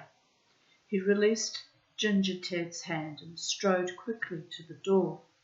Ginger Ted watched him with a blank face. What the blazes does he mean? He asked. The controleur laughed. He tried to control himself, but the more he did, the more he laughed. He shook, and you saw the folds of his fat belly ripple under the sarong. He leaned back in his long chair and rolled from side to side. He did not laugh only with his face, he laughed with his whole body, and even the muscles of his pudgy legs shook with mirth. He held his aching ribs. Ginger Ted looked at him, frowning, and because he did not understand what the joke was, he grew angry. He seized one of the empty beer bottles by the neck. If you don't stop laughing, I'll break your bloody head open, he said. The controleur mopped his face. He swallowed a mouthful of beer. He sighed and groaned because his sides were hurting him. He's thanking you for having respected the virtue of Miss Jones, he spluttered at last. Me? Cried Ginger Ted. The thought took quite a long time to travel through his head, but when at last he got it, he flew into a violent rage. There flowed from his mouth such a stream of blasphemous obscenities as would have startled a marine. That old cow, he finished. What does he take me for? You have the reputation of being rather hot stuff with the girls, Ginger, giggled the little controleur. I wouldn't touch her with a fag end of a barge pole. It never entered my head. The nerve! I'll wring his blasted neck. Look here, give me my money. I'm going to get drunk. "I don't blame you," said the controleur. "That old cow," repeated Ginger Ted. "That old cow!" He was shocked and outraged.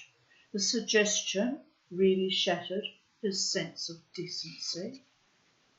The controleur had the money at hand, and having got Ginger Ted to sign the necessary papers, gave it to him. "Go and get drunk, Ginger Ted," he said. "But I warn you, if you get into mischief, it'll be 12 months next time." "I shan't get into mischief," said Ginger Ted sombrely.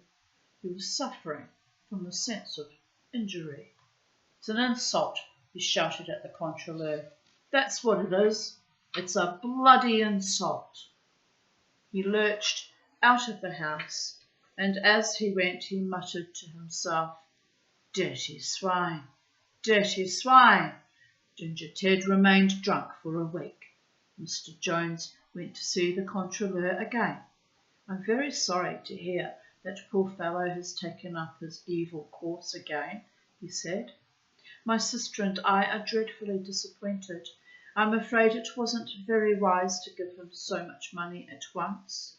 It was his own money. I had no right to keep it back. Not a legal right, perhaps, but surely a moral right." He told the controleur the story of that fearful night on the island. With her feminine instinct, Miss Jones had realized that the man, inflamed with lust, was determined to take advantage of her, and, resolved to defend herself to the last, had armed herself with a scalpel. He told the controleur how she had prayed and wept, and how she had hidden herself. Her agony was indescribable, and she knew that she could never have survived the shame. She rocked to and fro, and every moment she thought he was coming. And there was no help anywhere, and at last she had fallen asleep. She was tired out, poor thing. She had undergone more than any human being could stand. And then, when she awoke, she found that he had covered her with copra sacks. Pardon me. He had found her asleep, and surely it was her innocence, her very helplessness, that had moved him. He hadn't the heart to touch her. He covered her gently with 2 copra sacks and crept silently away. It shows you that deep down in him there is something stirring. My sister feels it's our duty to save him. We must do something for him. Well, in your place, I wouldn't try till he's got through all his money, said the controleur. And then if he's not in jail, you can do what you like. But Ginger Ted didn't want to be saved. About a fortnight after his release from prison, he was sitting on a stool outside a Chinaman's shop, looking vacantly down the street when he saw Miss Jones coming along. He stared at her for a minute, and once more amazement seized him.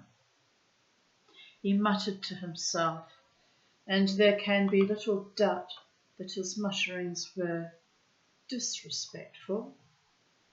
But then he noticed that Miss Jones had seen him, and he quickly turned his head away. He was conscious, notwithstanding, that she was looking at him. She was walking briskly, but she sensibly diminished her pace as she approached him. He thought she was going to stop and speak to him. He got up quickly and went into the shop. He did not venture to come out for at least 5 minutes. Half an hour later, Mr. Jones himself came along, and he went straight up to Ginger Ted with outstretched hand.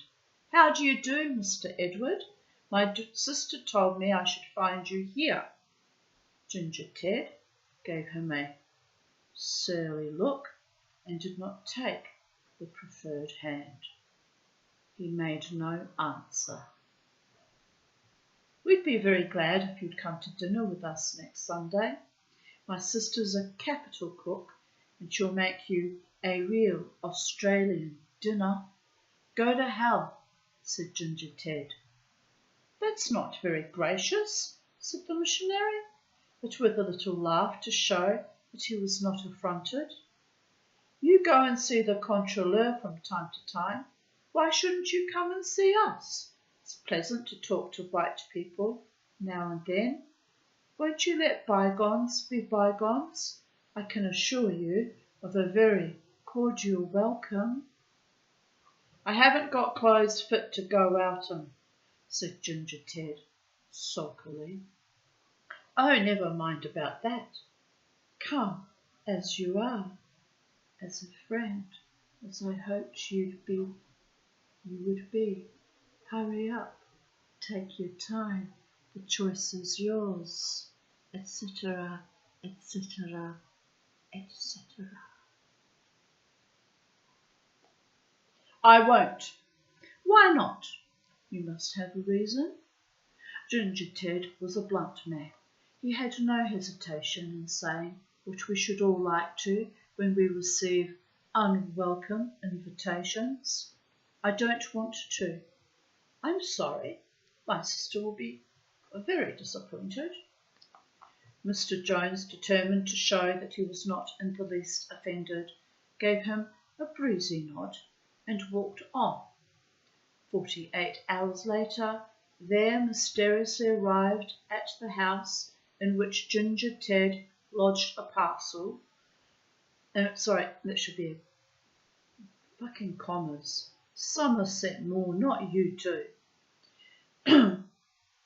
There mysteriously arrived at the house in which Ginger Ted lodged, comma, or at the barest minimum a semicolon, a parcel containing a suit of ducks, a tennis shirt, a pair of socks, and some shoes. He's waggling his finger at me. Goes both ways, Mr. Maugham. He was on... I'm joking about that. I didn't actually see the spirit waggling his finger at me. Just imagined that part. However, the spirit that appeared on the previous evening was not a figment of my imagination. It threw me a bit for a loop, actually. Anyway, we continue on. He was unaccustomed to receiving presents, and next time he saw the controleur, asked him if it was he who had sent the things. Not on your life, replied the controleur. I'm perfectly indifferent to the state of your wardrobe. Well then, who the hell can have?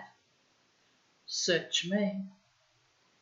It was necessary from time to time for Miss Jones to see Mr. Gruter on business, and shortly after this she came to see him one morning in his office.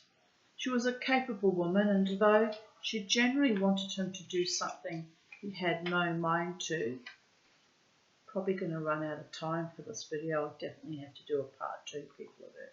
I could be wrong. Depends how fast I read. And though she generally wanted him to do something he had no mind to, she did not waste his time. He was a little surprised then to discover that she had come on a very trivial errand. When he told her that he could not take cognizance of the matter in question, she did not, as was her habit, try to convince him, but accepted his refusal as definite. She got up to go, and then, as though it were an afterthought, said, "Oh, Mr. Gruter, my brother is very anxious that we should have the man they call Ginger Ted to supper with us, and I've written him a little note inviting him for the day after tomorrow. I think he's rather shy, and I wonder if you'd come with him." "That's very kind of you." "My brother feels that we ought to do something for the poor fellow." "A woman's influence, and all that sort of thing," said the controleur. demurely. Will you persuade him to come? I'm sure he will, if you make a point of it, and when he knows the way he'll come again. Seems such a pity to let a young man like that go to pieces altogether. The controleur looked up at her. She was several inches taller than he. He thought her very unattractive. She reminded him strangely of wet linen hung on the clothesline to dry. His eyes twinkled, but he kept a straight face. I'll do my best, he said. How old is he? She asked. According to his passport, he's 31. And what is his real name? Wilson, Edward Wilson, she said softly. It's astonishing that after the life he's led, he should be so strong, murmured the controleur. He has the strength of an ox. Those red-headed men sometimes are very powerful, said Miss Jones, but spoke as though she were choking. Quite so, said the controleur. Then, for no obvious reason, Miss Jones blushed. She hurriedly said goodbye to the controleur and left his office. Godfrey Dom, said the controleur. He knew now who had sent Ginger Ted the new clothes. He met him during the course of the day and asked him whether he had heard from Miss Jones. Ginger Ted took a crumpled ball of paper out of his pocket and gave it to him. It was the invitation. It ran as follows. Dear Mr. Wilson, my brother and I would be so very glad if you would come and have supper with us next Thursday at 7:30. The controleur has kindly promised to come. We have some new records from Australia which I'm sure you will like. I'm afraid I was not very nice to you last time we met, but I did not know you so well then, and I am big enough to admit when I have committed an error. I hope you will forgive me and let me be your friend. Yours sincerely, Martha Jones. The controleur noticed that she addressed him as Mr. Wilson and referred to his own promise to go, so that when she told him she had already invited Ginger Ted, she had a little anticipated the truth. What are you going to do? I'm not going, that's what you mean. Damned nerve. You must answer the letter. Well, I won't. Now look here, Ginger. You put on those new clothes and you come as a favour to me. I've got to go, and damn it all, you can't leave me in the lurch. It won't hurt you. Just once.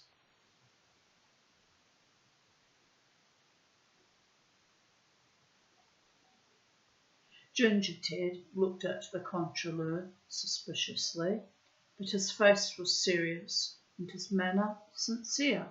He could not guess that within him the Dutchman bubbled with laughter. Son of a bitch. What the devil do they want me for? I don't know. The pleasure of your society, I suppose. Will there be any booze? No, but come up to my house at 7 and we'll have a tiddly before we go. Oh, all right, said Ginger Ted sulkily. The controleur rubbed his little fat hands with joy. He was expecting a great deal of amusement from the party, but when Thursday came and 7 o'clock, Ginger Ted was dead drunk and Mr. Gruter had to go alone. He told the missionary and his sister the plain truth. Mr. Jones shook his head. I'm afraid it's no good, Martha. The man's hopeless. For a moment Miss Jones was silent, and the controleur saw 2 tears trickle down her long, thin nose. She bit her lip. No one is hopeless. Everyone has some good in him. I shall pray for him every night. 'Twould be wicked to doubt the power of God. 'Tis true. Perhaps Miss Jones was right in this, but the divine providence took a very funny way of effecting its ends, as that energy frequently does. The Lord moves in mysterious ways, you understand. I won't say the word that came to mind because it's blasphemy, but kind of is a bit like that. Ginger Ted began to drink more heavily than ever. He was so troublesome that even Mr. Gruter lost patience with him. He made up his mind that he could not have the fellow on the island any more and resolved to deport him on the next boat that touched at Baroo. Then a man died under mysterious circumstances after having been for a trip to one of the islands, and the controller learnt that there had been several deaths on the same island. He sent the Chinese, who was the official doctor of the group, to look into the matter, and very soon received intelligence that the deaths were due to cholera. 2 more took place at Baroo, and the certainty was forced upon him that there was an epidemic. The controller cursed freely. He cursed in Dutch, he cursed in English, he cursed in Malay. Then he drank a bottle of beer and smoked a cigar, after which he took thought. He knew the Chinese doctor would be useless. He was a nervous little man from Java, and the natives would refuse to obey his orders. The controller was efficient and knew pretty well what must be done, but he could not do everything single-handed. Pardon me. He did not like Mr. Jones, but just then he was thankful that he was at hand, and he sent for him at once. He was accompanied by his sister. You know what I want to see you about, Mr. Jones, he said abruptly. Yes, I've been expecting a message from you. That is why my sister has come with me. We are ready to put all our resources at your disposal. I need not tell you that my sister is as competent as a man. I know I shall be very glad of her assistance. They set to without further delay to discuss the steps that must be taken. Hospital huts would have to be erected and quarantine stations. The inhabitants of the various villages on the islands must be forced to take proper precautions. In a good many cases, the infected villages drew their water from the same well as the uninfected, and in each case this difficulty would have to be dealt with according to circumstances. It was necessary to send round people to give orders and make sure that they were carried out. Negligence must be ruthlessly punished. The worst of it was that the natives would not obey other natives, and orders given by native policemen, themselves unconvinced of their efficacy, would certainly be disregarded. It was advisable for Mr. Jones to stay at Baroo, where the population was largest and his medical attention most wanted, and what were the official duties that forced him to keep in touch with headquarters, it was impossible for Mr. Gruter to visit all the other islands himself. Miss Jones must go, but the natives of some of the outlying islands were wild and treacherous. The controleur had had a good deal of trouble with them. He did not like the idea of exposing her to danger. "I'm not afraid," she said. "I dare say. But if you have your throat cut, I shall get into trouble. And besides, we're so short-handed, I don't want to risk losing your help." "Then let Mr. Wilson come with me. He knows the natives better than anyone and can speak all their dialects." "Ginger Ted?" The controleur stared at her. "He's just getting over an attack of DTs." "I know," she answered. "You know a great deal, Miss Jones." Even though the moment was so serious, Mr. Groote could not but smile. He gave her a sharp look, and she met it coolly. There's nothing like responsibility for bringing out what there is in a man, and I think something like this may be the making of him. Do you think it would be wise to trust yourself for days at a time to a man of such infamous character?" said the missionary. "I put my trust in God," she answered gravely. "Do you think he'd be of any use?" asked the controleur. "You know what he is." "I'm convinced of it." And she blushed. "After all, no one knows better than I that he's capable of self-control." The controleur bit his lip. "Let's send for him." He gave a message to the sergeant, and in a few minutes Ginger Ted stood before them. He looked ill. He had evidently been much shaken by his recent attack, and his nerves were all to pieces. He was in rags, and he had not shaved for a week. No one could have looked more disreputable. "Look here, Ginger," said the controleur, "it's about this cholera business. We've got to force the natives to take precautions, and we want you to help us." "Why the hell should I?" "No reason at all, except philanthropy." "Nothing doing, controleur. I'm not a philanthropist." "That settles that. That was all. You can go." But as Ginger Ted turned to the door, Miss Jones stopped him. "It was my suggestion, Mr. Wilson.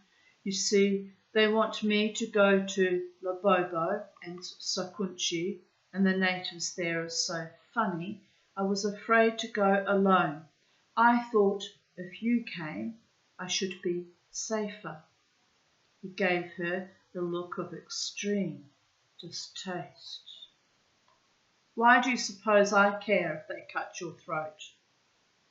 Miss Jones looked at him, and her eyes filled with tears. She began to cry. He stood and watched her stupidly. "There's no reason why you should." She pulled herself together and dried her eyes. "I'm being silly. I shall be all right. I'll go alone." "It's damned foolishness for a woman to go to Labobo." She gave him a little smile. "I dare say it, but as you see, it's my job and I can't help myself. I'm sorry if I offended you by asking you. You must forget about it. I dare say it wasn't quite fair to ask you to take such a risk." For quite a minute Ginger Ted stood and looked at her. He shifted from one foot to the other. His surly face seemed to grow black. "Oh, Hal, have it your own way," he said at last. "I'll come with you. When do you want to start?" They set out next day with drugs and disinfectants in the government launch. Mr. Groote had, as soon as he had put the necessary work in order, was to start off in a prahu in the other direction. For 4 months the epidemic raged. Though everything possible was done to localise it, one island after another was attacked. The controleur was busy from morning to night. He had no sooner got back to Bauru from one or other of the islands to do what was necessary there than he had to set off again. He distributed food and medicine. He cheered the terrified people. He supervised everything. He worked like a dog. He saw nothing of Ginger Ted, but he heard from Mr. Jones that the experiment was working out beyond all hopes. The scamp was behaving himself. He had a way with the natives, and by cajolery, firmness, and on occasion the use of his fist, managed to make them take the steps necessary for their own safety. Miss Jones could congratulate herself on the success of the scheme, but the controleur was too tired to be amused. When the epidemic had run its course, he rejoiced because out of a population of 8,000, only 600 had died. Finally, he was able to give the district a clean bill of health. One evening, he was sitting in his sarong on the veranda of his house, and he read a French novel with the happy consciousness that once more he could take things easy. His head boy came in and told him that Ginger Ted wanted to see him. He got up from his chair and shouted to him to come in. Company was just what he wanted. It had crossed the controleur's mind that it would be pleasant to get drunk that night, but it is dull to get drunk alone, and he had, regretfully, put the thought aside. And heaven had sent Ginger Ted in the nick of time. By God, they would make a night of it. After 4 months, they deserved a bit of fun. Ginger Ted entered. He was wearing a clean suit of white ducks. He was shaved. He looked another man. Why, Ginger, you look as if you've been spending a month at a health resort instead of nursing a pack of natives dying of cholera. And look at your clothes. Have you just stepped out of a bandbox? Ginger Ted smiled rather sheepishly. The head boy brought 2 bottles of beer and poured them out. Help yourself, Ginger, said the controller as he took his glass. I don't think I'll have any, thank you. The controller put down his glass and looked at Ginger Ted in amazement. Why, what's the matter? Aren't you thirsty? I don't mind having a cup of tea. A cup of what? I'm on the wagon. Martha and I are going to be married. Ginger! The controleur's eyes popped out of his head. He scratched his shaven pate. You can't marry Miss Jones, he said. No one could marry Miss Jones. Well, I'm going to. That's what I've come to see you about. Owen's going to marry us in the chapel, but we want to be married by Dutch law as well. A joke's a joke, Ginger. What's the idea? She wanted it. She fell for me that night we spent on the island when the propeller broke. She's not a bad old girl when you get to know her. It's her last chance, if you understand what I mean. And I'd like to do something to oblige her. And she wants someone to take care of her. There's no doubt about that. Ginger, Ginger, before you can say knife, she'll make you into a damned missionary. I don't know that I'd mind that so much if we had a little mission of our own. She says I'm a bloody marvel with the natives. She says I can do more with a native in 5 minutes than Owen can do in a year. She says she's never known anyone with the magnetism I have. It seems a pity to waste a gift like that. The controleur looked at him. Without speaking, and slowly nodded his head 3 or 4 times. She'd nobbled him all right. "I've converted 17 already," said Ginger Ted. "You? I didn't know you believed in Christianity." "Well, I don't know that I did exactly, but when I talked to 'em and they just came into the fold like a lot of blasted sheep, well, gave me quite a turn. 'Blimey,' I said, 'I dare say there's something in it after all.'" "You should have raped her, Ginger. I wouldn't have been hard on you. I wouldn't have given you more than 3 years, and 3 years is soon over." "Look here, Controleur, don't you ever let on that the thought never entered my head. Women are touchy, you know, and she'd be as sore as hell if she knew that." "I guess she'd got her eye on you, but I never thought it would come to this." The Controleur, in an agitated manner, walked up and down the veranda.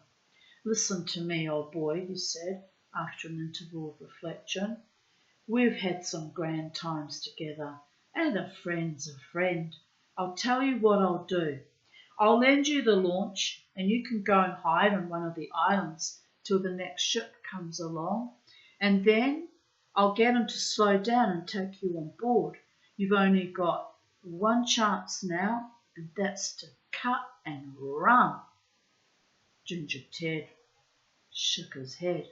"It's no good, Controleur. I know you mean well, but I'm going to marry the blasted woman, and that's that. You don't know the joy of bringing all them bleeding sinners to repentance, and Christ, that girl can make a treacle pudding. I haven't eaten a better one since I was a kid." The Controleur was very much disturbed. The drunken scamp was his only companion on the islands, and he did not want to lose him. He discovered that he had even a certain affection for him. Next day he went to see the missionary. "What's this I hear about your sister marrying Ginger Ted?" he asked him.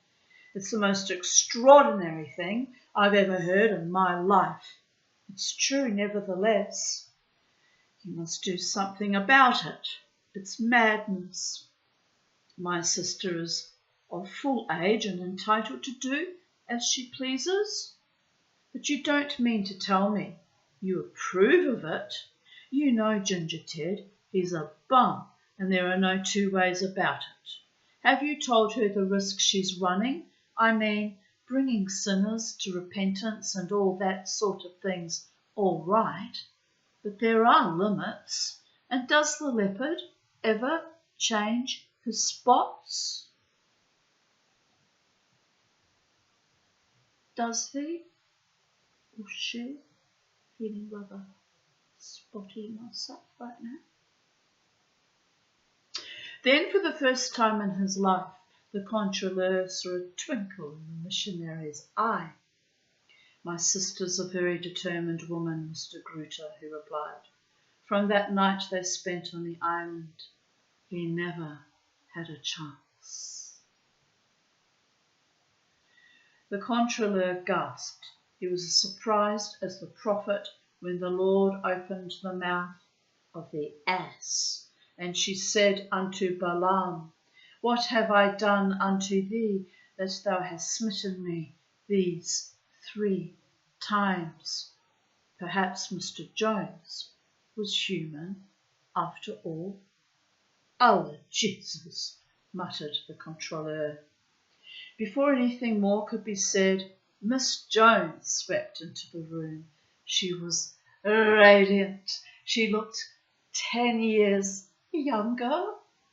Her cheeks were flushed, and her nose was hardly red at all.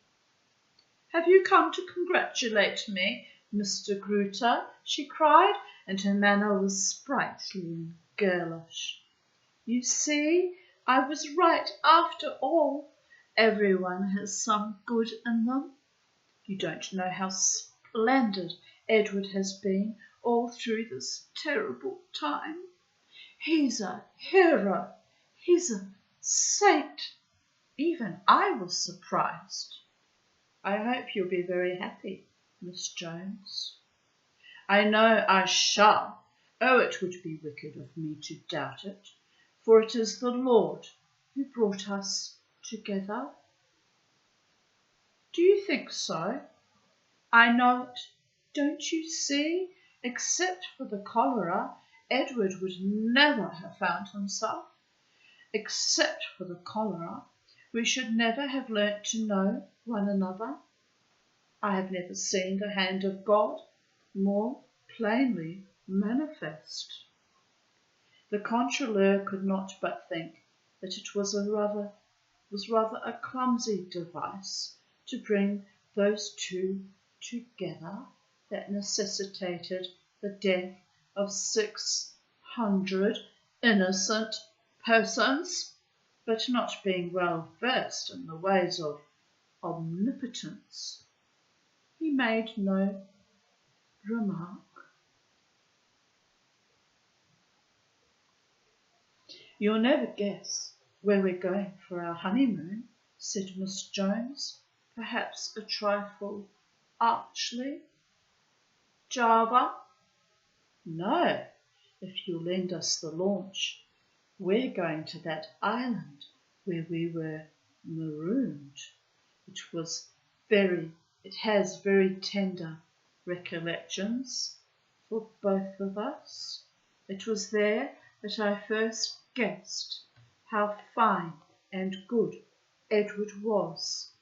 It's there I want him to have his reward.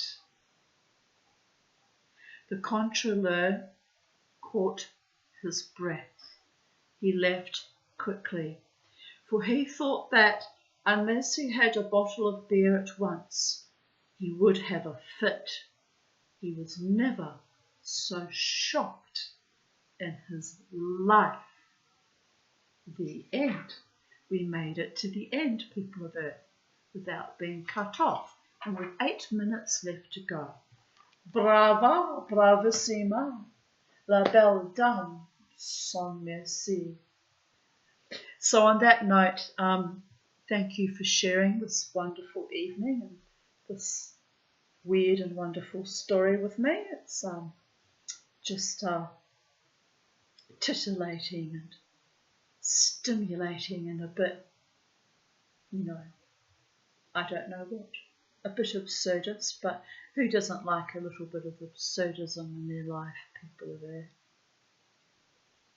So on that note, the humour in it is so dry and delightful. I bid you good evening. It's now 8:26 p.m. on the 2nd of July 2025, and spit spot, must hurry on to my next mission, sitting on the couch, watching television and congratulating myself on remaining free and not having to run along to an island with potential rapists, because that would not be my idea of a honeymoon. Just saying. I mean, you have to laugh. Dear goddess. But anyway, bye for now, people of Earth.